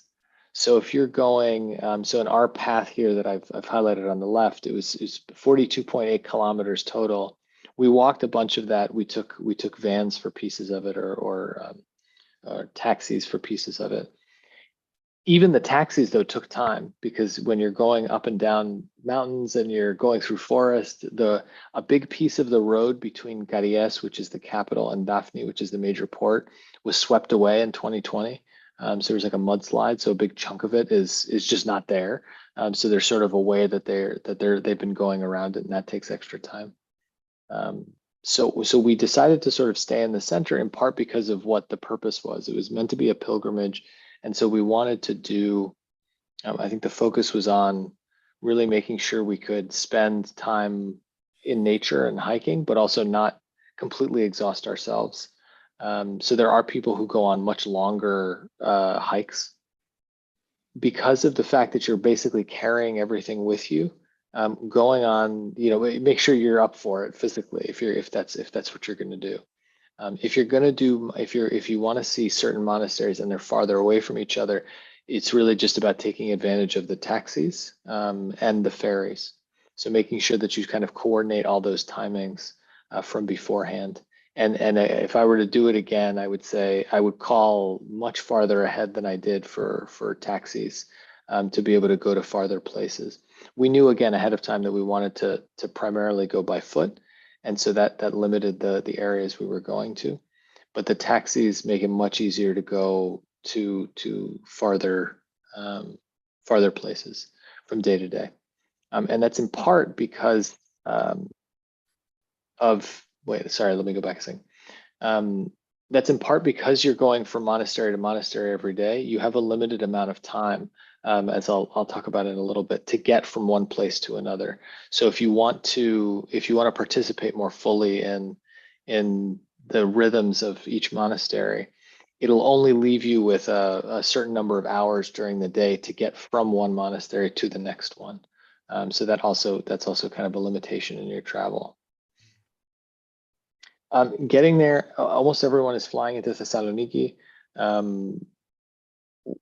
If and when you do that, there's just a question of how you then get from Thessaloniki to either of the two ports. So the only access is by ferry to Mount Athos itself, and you have to leave from one of two ports that are on more or less either side of the peninsula, one north, one south. And it's really up to you how you want to get there. The bus service is good. We decided to take a car instead of doing the bus, mostly because of timing, right? So if the timings of your flights with the ferry don't line up exactly, or your timing with the flights with the bus to the ferry don't line up exactly, renting a car is a decent option. It basically depends on how many people you have. If you're one person, I'd say take the bus. If you're more than two, I'd say it probably starts making sense to take a car. There's pretty safe parking that's just right off of the port, and where basically all the cars are doing exactly the same thing. And then again, ferries are the only access way. So this is a view of the ferry, the morning ferry, on our first day. We left from Uranopolis, which is in the south. Ierissos is the one in the north, but more or less it seems has a similar process, but you're just going to different, you're stopping in different ports as you come in. So that's another thing to think about as you're planning, is making sure that the first place you're going to, at least you're linking up with the right towns and you're leaving from the right places. When you're there, the hospitality is amazing. There's no other way to describe it. So all of the monks I think we dealt with were wonderful. Just like genuine, wanted us there, were very kind to us, and treated us as pilgrims. You can see this. This is, I would say, a typical space. So this is Jeff and I in one of the bedrooms in Xenophondas. It's clean, it's comfortable, it's basic. So you don't have to pack sheets or towels or anything like that. Although I actually know towels you do have to pack. But bring a towel. That was something we learned when we were there. Most of the places will have showers. Don't expect them to be warm. We went in fall, and we had one of the three had a warm shower. One of them did not have a shower at all. So just be mindful of that. In terms of the rhythms of monastic life, I would say if you're going there knowing that you are a pilgrim, get into those rhythms. So the first service that you're likely to see is an evening service, because you'll arrive kind of in the afternoon to a monastery. And then after the evening service, there's usually dinner. The dinner it'll be more or less in quiet with either someone reading prayers or reading parts of the gospel. And then often you're going back into another service immediately after that for kind of a short service. And then it's quiet. I can't stress enough how quiet it is, and it's a lovely disconnect from modern life and a great opportunity to focus on God and on community and on just being in sort of a beautiful, very holy place. In the morning, the services are usually starting, at least when we were there in fall, between 3 and 4 a.m. And then continuing on until about 6:37. Then there was a small break, then breakfast, and then you more or less get on with your day from there. So in all three of the monasteries we went to, breakfast was at around 8:30. And this is what I meant about timing, is because breakfast is at 8:30, usually ends around 9. That means you have from 9 a.m. to about 3 to 4 p.m. to get to your next monastery. So if they're very far apart, you have to make sure you've got some taxi set up or something to get from place to place. If they're relatively close, so for us, we were able to walk. One of the walks was a little longer, so we took a taxi for a piece of it. But I can't say enough about walking around there. And this is another place where Friends of Mount Athos has been really helpful in clearing a lot of the pathways. If you're going there with the mindset of a pilgrim, being on your feet in such a beautiful place where nature is really all around you and you have God's bounty around you it's magnificent. And it's, I would say, the best way to experience Mount Athos. And then another thing I'll say is that no one's expecting anything in return for the hospitality that they're giving. It wouldn't be hospitality if it wasn't like that. But it's a good idea to volunteer for things. So when you show up, ask the monks if they need help. There's always jobs to be done. So there's always tables that need to be cleaned after meals, garbage that needs to be taken out. There's just things that have to be done around the monastery. And it's as a good guest, you should volunteer for things. You don't have to. There's plenty of people who didn't. But I would say it's be a good guest, or be as good of a guest as the hospitality warrants. And then getting around, again, I said hike as much as you can. And language barriers are real for those who only speak English. If you don't speak Greek or Russian or French even, and English is your only language, I would say it's not impossible. It's just a little more difficult than it would be otherwise. It's not a full stop, don't go. But it's a little trickier. So in some monasteries, there's many people who will also speak English. At some, there might be one. So when we went to the first monastery we stopped at with the ferry, but we didn't stay there, was Saint Pandalemona, which was a Russian monastery, and there was the one guy who spoke English, but even interacting with the other monks, it was very difficult to communicate. They could communicate in Greek as well. So many of them were not only Russian speakers, but were also Greek speakers. but outside of that, the English language, the number of people who are speaking English were pretty limited. So that's it for me. I just wanted to give that perspective for those who are listening to this and thought, and Dr. Ioannis, I think, has something he wants to put in as well, and he's been there more often, so he might even be a better source of information. I think you're muted, Dr. Ioannis. John, thank you so much for that. To the audience, John, I, and the next person I'm going to present, Jeffrey, we went on that great hiking excursion, etc., through the monasteries. We had a fantastic time. Yes, Yanni. Yeah, I just want to add something. I enjoyed it very much, very lively.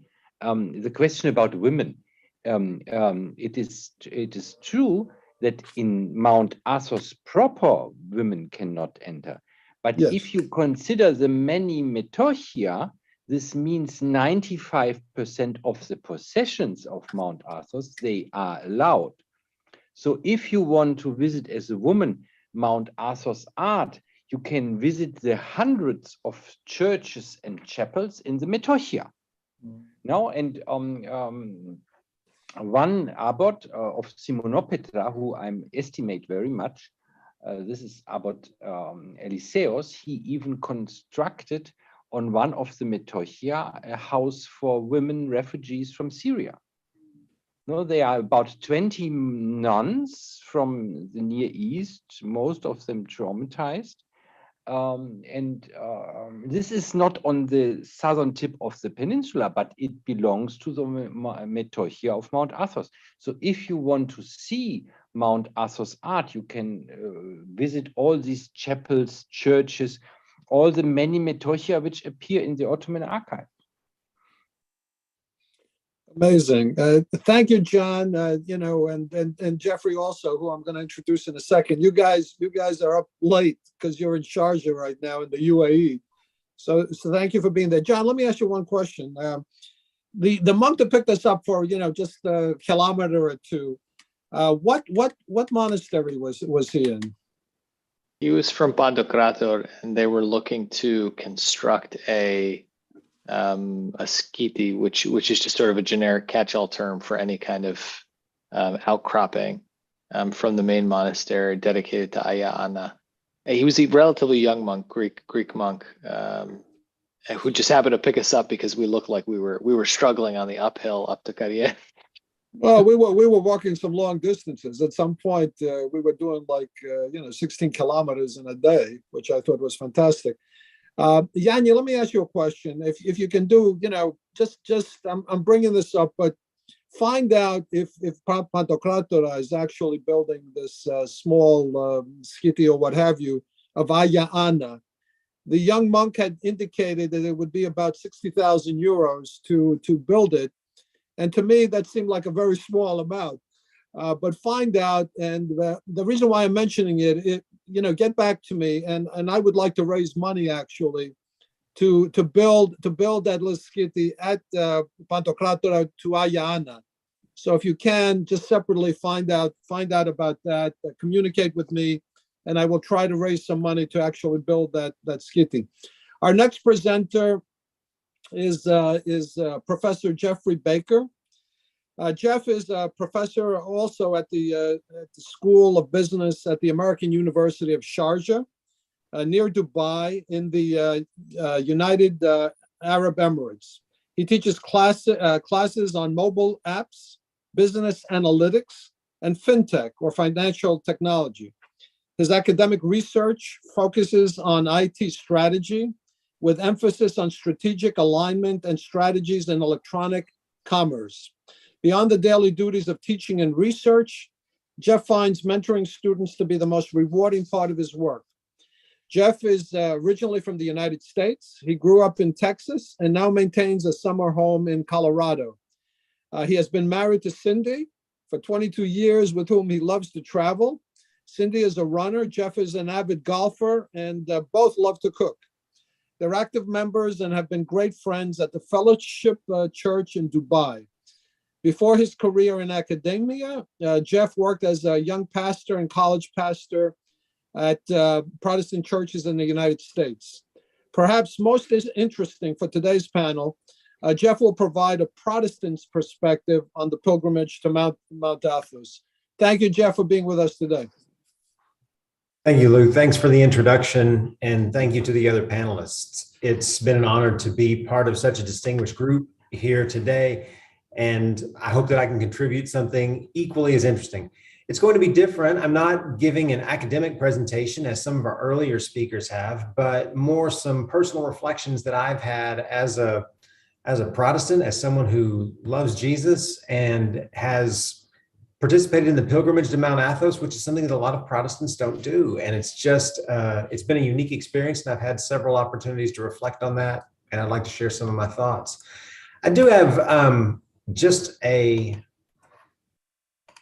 couple of slides that I hope you'll all be able to see. And I'm gonna make just a couple of brief points. So first, I want to tell you all about how I was originally introduced to Orthodoxy. I'll talk about some of the differences that exist between Protestantism and Orthodoxy on the surface, things that almost anyone would be able to notice. I'll talk about some of the deeper differences, some of the stuff that I've said is below the waterline. And then finally, one of the reflections that I've had since I came back is just that within my particular corner of Protestantism, what it means to be devout. What are some of the signifiers of someone who's serious about their faith? How do those differ from what an Orthodox person would say are signifiers or markers of someone with a deep, abiding faith? Lou's already introduced me and mentioned that I grew up in Texas. I have attended church my whole life. I would say that I became a believer, or that my faith became real to me whenever I was a high school student. I have worked as a youth pastor and a college pastor, and the part of Protestantism where I've grown up and where I still worship, I would describe myself as Protestant. I would describe myself as Reformed and evangelical. Reformed means that I would probably draw most of my theology from guys like John Calvin or Ulrich Zwingli, some of the reformers from the 1500s. And then the word evangelical, while I know that that has kind of an unfortunate political connotation in the United States, essentially the word evangelical to me, and I think to most of the people in the churches where I attend, it means that we're people who try to look to the Bible as the final authority for matters of doctrine and practice. So again, I would describe myself as Protestant, Reformed, and evangelical. And so as you hear me make some of these observations, I want to point out that that's the perspective from which I'm coming. I'll try to clarify whenever I'm speaking about other corners of Protestantism, but that's the perspective that I'm coming from. So first of all, how did I learn about Orthodoxy originally? My first exposure to Orthodoxy was whenever I was living in Dallas, Texas. The ecumenical patriarch made a visit to Dallas. This probably was sometime in the late 1990s. I wasn't able to figure out the exact year of his visit, but it probably would have been about 1997, 1998, somewhere in there. And I was working as a youth pastor in Dallas, and I heard that the ecumenical patriarch was visiting. I was intrigued and wanted to learn more. And so I went and attended the liturgy at Holy Trinity Greek Orthodox Church in North Dallas.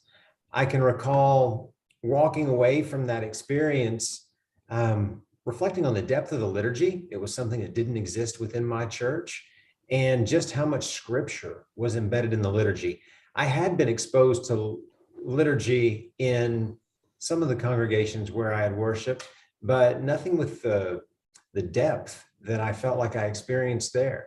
And so since that time, I've also learned more about Orthodoxy by reading books, watching some documentaries. Obviously, I've visited with John, and I've interacted with other Orthodox Christians here in Dubai, especially Arabs who are Orthodox. What are some of the differences on the surface that any Protestant would notice? Obviously, whenever I, as a Protestant, walk into an Orthodox church, one of the first things that I would notice is some of the icons. And I think conversely, when an Orthodox person walks into a Protestant church, you would feel that everything is very spare, very Spartan, very stripped down. Some Protestant churches would have some limited art, maybe some nice stained glass, but by and large, we don't have the imagery that an Orthodox church would have. Certainly the incense is another immediate thing that a Protestant notices in the Orthodox Church. Maybe my Anglican or Episcopalian friends would use some incense in their worship, but the Methodists, the Baptists, the Presbyterians, almost certainly not. So the incense is very different. The liturgy that I mentioned a moment ago, liturgy might be common in Anglicanism or in Episcopalianism, but not in the Baptist church, not in the Methodist church, not in the Presbyterian churches where I belonged, not in the non-denominational churches. There's almost no liturgy in the congregation where I worship here in Dubai. The church is called Fellowship Church of Dubai. And again, it is non-liturgical. And so I think that that's another difference that many people would notice. And then finally, obviously, one of the things that a Protestant notices when they attend an Orthodox church is that there are no pews. Pews were an innovation within the Protestant movement in the 1500s. During this time, the focal point of Protestant worship became the sermon. It was no longer the Mass or the communion, the Lord's Supper. Protestant worship began to very much focus on the sermon. And as sermons became longer, people wanted a place to sit. And so it was some of the congregations in France and in Switzerland and in Germany that began to put pews into their churches. So those are some of the maybe more basic or surface level things that a person would see whenever or that a Protestant would think whenever they enter an Orthodox church. What are some of the additional differences? Maybe things that are a little bit deeper that one might not notice but can reflect on. First of all, the role of tradition, I think, is extremely important. For Protestants, tradition is not trusted but questioned. And I think that this is a direct legacy of the Reformation. The reformers during the 1500s said anything that we don't examine, think about deeply, and reflect on, we're going to leave that behind. The idea that the reformers would hold on to something that had been done for centuries uncritically was something that they couldn't accept. And so it's unique within Protestantism, even as I guess the Presbyterian church that I was a part of before I moved here to the UAE. That Presbyterian church would not have looked any farther back than John Calvin and Martin Luther in the 1500s. And one thing that's beautiful about orthodoxy is the tradition that goes back to the time of the apostles, even to the time of Christ, that goes back for centuries. So tradition is very different for Protestants. Yeah. We question it. We don't immediately trust it. The second point that I'll make is about authority. Many of you who are on this, who are listening may know this already, but for a lot of Protestants, we don't have the Episcopalian hierarchy that the Orthodox do. Well, that is, we don't have pastors who answer to bishops who answer to archbishops. The Anglicans and Episcopalians and Methodists have that structure. Presbyterians do not. For a Presbyterian congregation, they call their own pastor, and maybe they meet in an association called a presbytery, but they don't have bishops and archbishops. There's no church hierarchy. For Baptists, they're almost completely congregational. There's no authority higher than the individual congregation. And that's for better and for worse in many different situations, but authority works differently. The congregational model of church government is something that came out of the Reformation, and I think even out of it's probably more Scottish than anything else, but the congregational model is something that definitely came out of the Reformation. With regard to worship, I've already mentioned that the sermon is generally the central act of Protestant worship, not communion, not the Lord's Supper. So the sermon is the central act of Protestant worship, and that's different. Certainly we're going to have, in some places, quite long sermons. The church that I've attended for a long time, the sermon would typically be 40 minutes, 50 minutes, fairly lengthy, can be quite intellectual at times, including not only references from the Bible, but history, language, cultural and ethnographic details. So worship looks a little bit different. It's certainly not liturgical. And then finally, with regard to the sacraments, I'll focus on communion and on baptism. Protestants often celebrate communion much less frequently than the Orthodox do.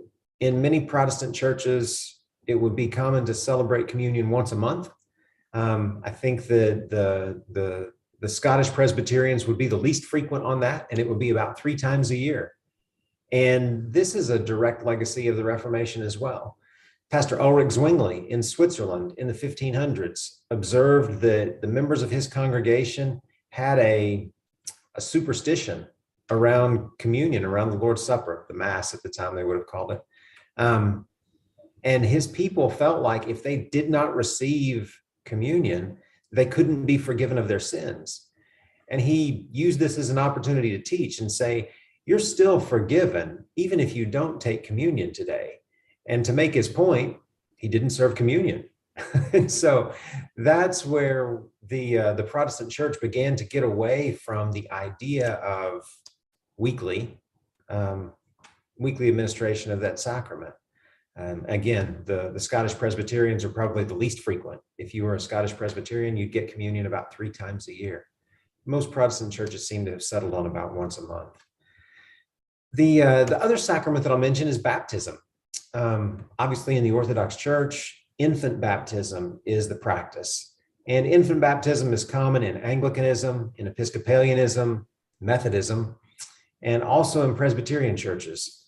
And there's a wonderful emphasis there on the community being a part of this rite. I know that the Presbyterian church that I was a part of for many years, there was not only a question and answer, not only pledges that the parents made regarding the upbringing of their child, but the entire congregation was asked to stand, and the entire congregation made a pledge to assist to partner with the parents, to be a part of the upbringing of that child in the faith. So infant baptism is still practiced in many corners of Protestantism. However, certainly when you move to the Baptist churches, Baptistic churches might be a better word, not just American Baptist, Southern Baptist, those particular labels. Baptism starts to mean something different. And it's also a very individual rite. So when we move to churches that practice believers' baptism, adult baptism, credo baptism, that's also a theological legacy of the Reformation. I would also add culturally, I think it's a reflection of Western individualism. We step away from the idea of the community participating in baptism, and baptism becomes very much a thing that I do as an individual because I have made a decision to follow Christ. That's the way a lot of Baptistic Protestants would look at that rite. And then finally, what are some of the things that make someone devout? Within my evangelical Protestant upbringing, within that context where I grew up, and I'll even add an American Southern cultural context, the typical markers of someone who's devout, of someone who takes their faith seriously, would be someone who attends church regularly, ideally weekly, someone who has a daily personal devotional time, typically prayer and personal Bible study, someone who attends a Bible study regularly, maybe weekly at their church, maybe with a small group, a dozen people or something like that, maybe a slightly larger group. And then maybe even in terms of church attendance, somebody who's at church Sunday morning for some additional programs on Sunday evening, and possibly also for Bible study on Wednesday.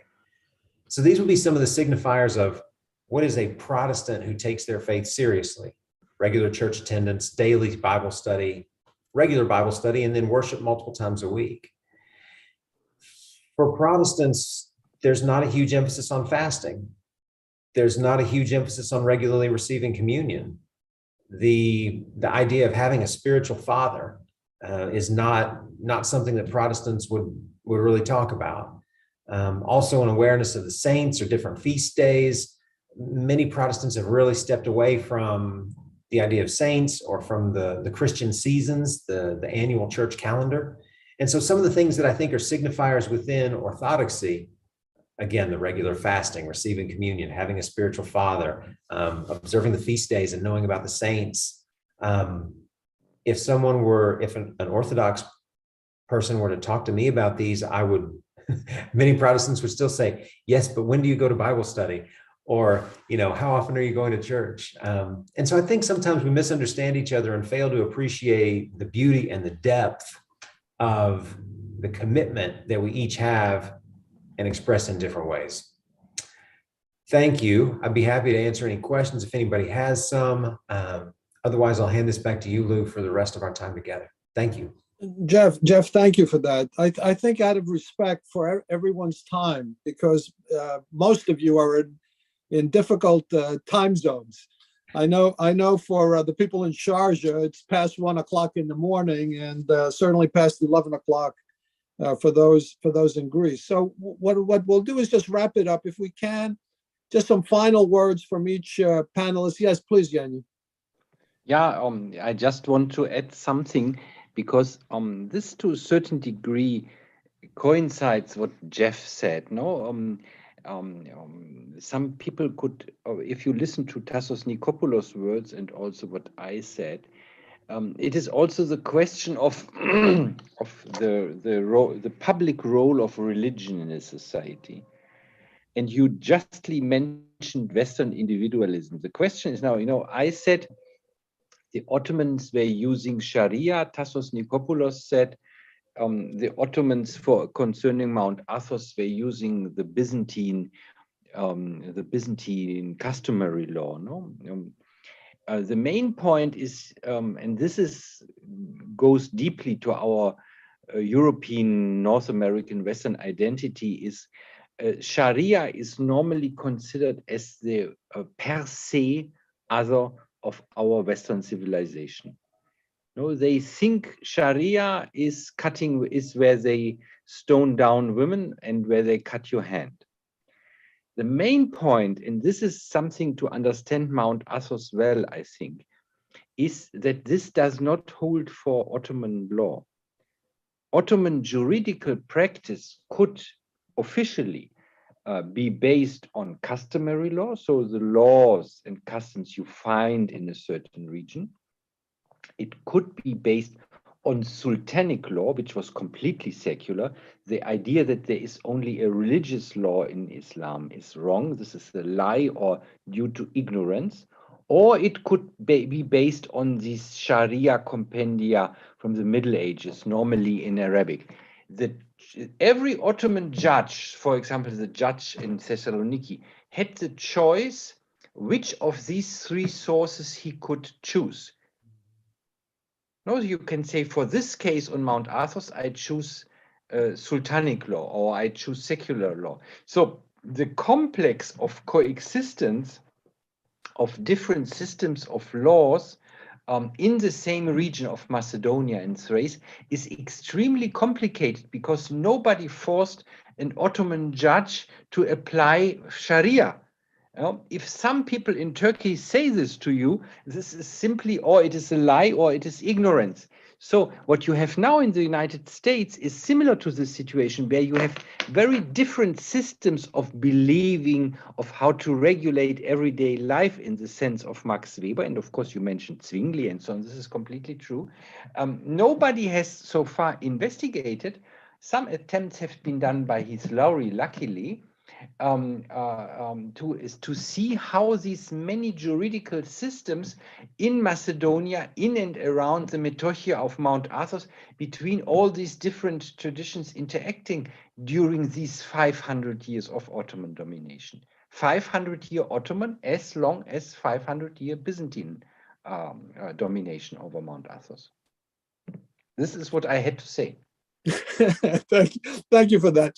Anyway, again, out of respect for time for everyone, just some final thoughts on anything you want. Is His Grace still with us? Is His Grace still with us or no? No, he's not. Okay, very good. Emily, are you still with us? Yes, I am. Well, some final thoughts, Emily? Well, just thank you. Again, it's been very interesting hearing all of your perspectives, and thank you for your thoughtful presentations. I just would like to reiterate what has already been said, is to recognize the tremendous contribution of other scholars working in this field, especially Heath Lowry and Molly Green, who are both at Princeton. Well, Heath Lowry retired now. I'm very lucky to have studied with both of them, and the many other scholars whose tireless efforts have gone into really uncovering a chapter of history that we need to learn a lot more about, and there's much more to discover. And so my very final comment, I'm actually going to make a question, and I hope that's okay, Lou. Yeah, you're going to have a question. Yeah. Okay, I just wanted to know if maybe a statement could be made about the state of the cataloging of the Ottoman records on Athos. Where is that now? What is the plan for that? Digitization efforts, if you could just sort of give a status quo on that, that would be really helpful. I was actually going to ask Yanya that question when he made his final thoughts and process. But Emily, with you, they are the monk, Father Lucas, is painting the icons. Okay, we'll arrange for a trip to go to St. Nicholas Greek Orthodox Church and National Shrine. Those icons are actually very unique. They're very unique because they have the skyline of the city in some cases. Oh. So it should be very fascinating to you as an art historian. I was fortunate enough to have been asked to help, build a church when they had a lot of difficulties in the beginning. But when they restarted the construction, they asked to help, and fortunately, it's basically going to be finished, and we'll be open up for regular services starting with St. Nicholas feast day on December the 6th. Yanya, you have the first question, and then some final thoughts. Yeah, thank you for asking. No, it is like this. This is first of all basic knowledge about how an archive works. In generally, the monks were keeping their archives very well, like in the Western Middle Ages. And then one should be known that a lot of the Ottoman material is contemporary with the late Byzantine one. No, because the Ottomans governed this region here when Byzantium was still alive. So if Kandakosinos writes his memories in 1380s, retired to a monastery, he is contemporary to the first Ottoman documents. So actually, if you really deal seriously, you cannot separate Ottoman from Byzantine history. So in such an archive, then the next point you should know is that the Athos monasteries work very independent from each other. This means in one monastery, there is no general catalog of all the Ottoman documents in Mount Athos. Every monastery has its or her Ottoman archive. And it depends then on the friar, on the monk who is responsible for this to make a good catalog or not. The one who was interested in this enormous archival material was the modern Greek state in the 20s, when they took most of the Metochia. Then they had a translator who may be even a relative of mine, Panagiotidis from Istanbul, who made some translations and who made also some attempts of cataloging. But there is no modern digitized online catalog for all the monasteries where somebody could have access from outside. Normally, you have to go to an archive. Sometimes the monk lets you in, sometimes not. And then you should be aware that of many of these Ottoman documents in Ottoman, you have an old Greek translation, because the monasteries were exchanging these documents between them, and not all of them knew Ottoman. And then you have also old Romanian, old Bulgarian, old Serbian, and Georgian. This is, I'm thinking, I was today in Karakalu, and I was seeing, and they gave in Karakala, after 10 minutes, the very kind monk, I thank to him here now online, Father Philippos, they have no catalog accessible, and no scientific list. They have just a hand list. No, he gave to me a document from Suleiman the Magnificent from 1538 with golden ink into my hands and said, "Yeah, can you read this for us?" Oh, wow. Amazing. Amazing, Yanya. That's amazing. And this was a complete description of one Metochian in the region of Ceres. This was a letter of the Sultan of Ferman to the Cadi of Ceres. So you can see Ježevo, you can see monastery of St. John. This is all described there. Yeah. What can you do? Is there any monastery that's more advanced in terms of the cataloging, or not really? They're independent. Lou, I'm sorry to cut you off. What you can do is you can digitize. These things need to be digitized. That's the most helpful thing for the scholarship. Well, they still have to go through the monasteries through the same process that Yanya just mentioned. Of course. Is there, Yanya? Is there anyone more advanced in terms of as a monastery than others, or not really? Now, there was a Professor Dimitriadis in Thessaloniki who began a catalog for one of the richest archives, the Archive of Monastery of Vatopedi. And this is half ready and should be finished one day, hopefully. And you can use, the best method is that you talk with the father. They are normally very helpful. Some of them know Ottoman, some of them do not know Ottoman. And then there is one trick what you always can do if you are looking for something. This is a trick, helpful, because most of the documents have an original or a second version in the Başbakanlık in Istanbul. And they have a catalog. So you have to go to Istanbul, talk with the guy there, look for the region where the place you are dealing with is, and then see what is there and try to combine it with the document from here. Hislauri did this. Hislauri actually found a Tahrir Defter. This is the exception to the rule from I think the reign of Selim the First, where you have a counting of all the monasteries and the inhabitant monks there. But this is fragmentary, and I don't know how it came into being, but this should be continued. And then, for example, no, it's okay. No, thank you so much. Anastasi, final thoughts, words? With Professor Johannes Niehoff-Panagiotidis, we are making a great research there. You have understand our goal and the condition of our works. There is a huge riches of documents. Professor Niehoff referred, so there are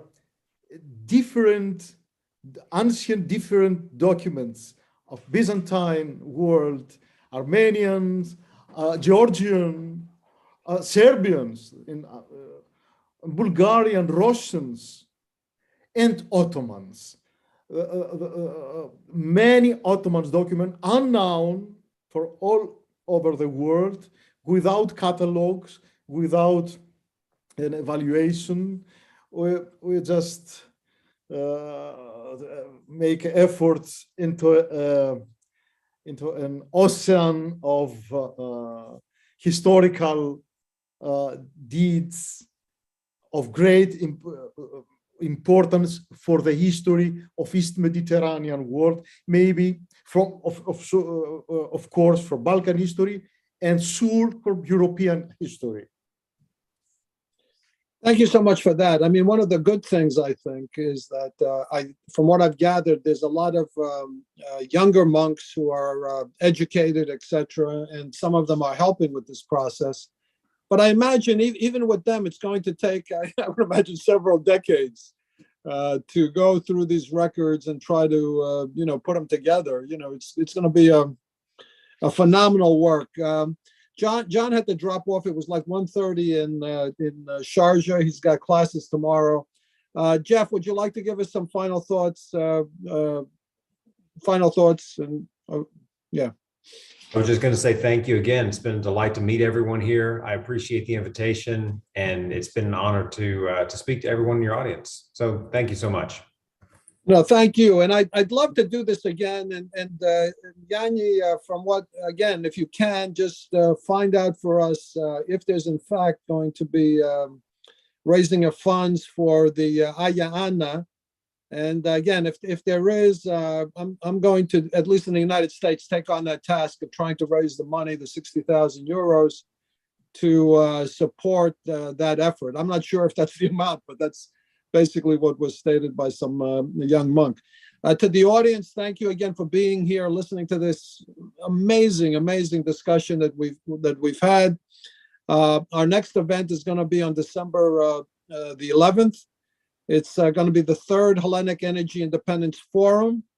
And so join us for that. It's going to be more of a business panel discussion. And again, for those who want to find out about our activities, it's EMBCA.com. And our panel discussions are on YouTube under EMBCA. Thank you to all the panelists. Thank you for the invitation. You guys were fantastic. Let's do it again. And good evening to most of you. Good evening, guys. Take care. Kalinifta. Yes. Emily, take care. Thank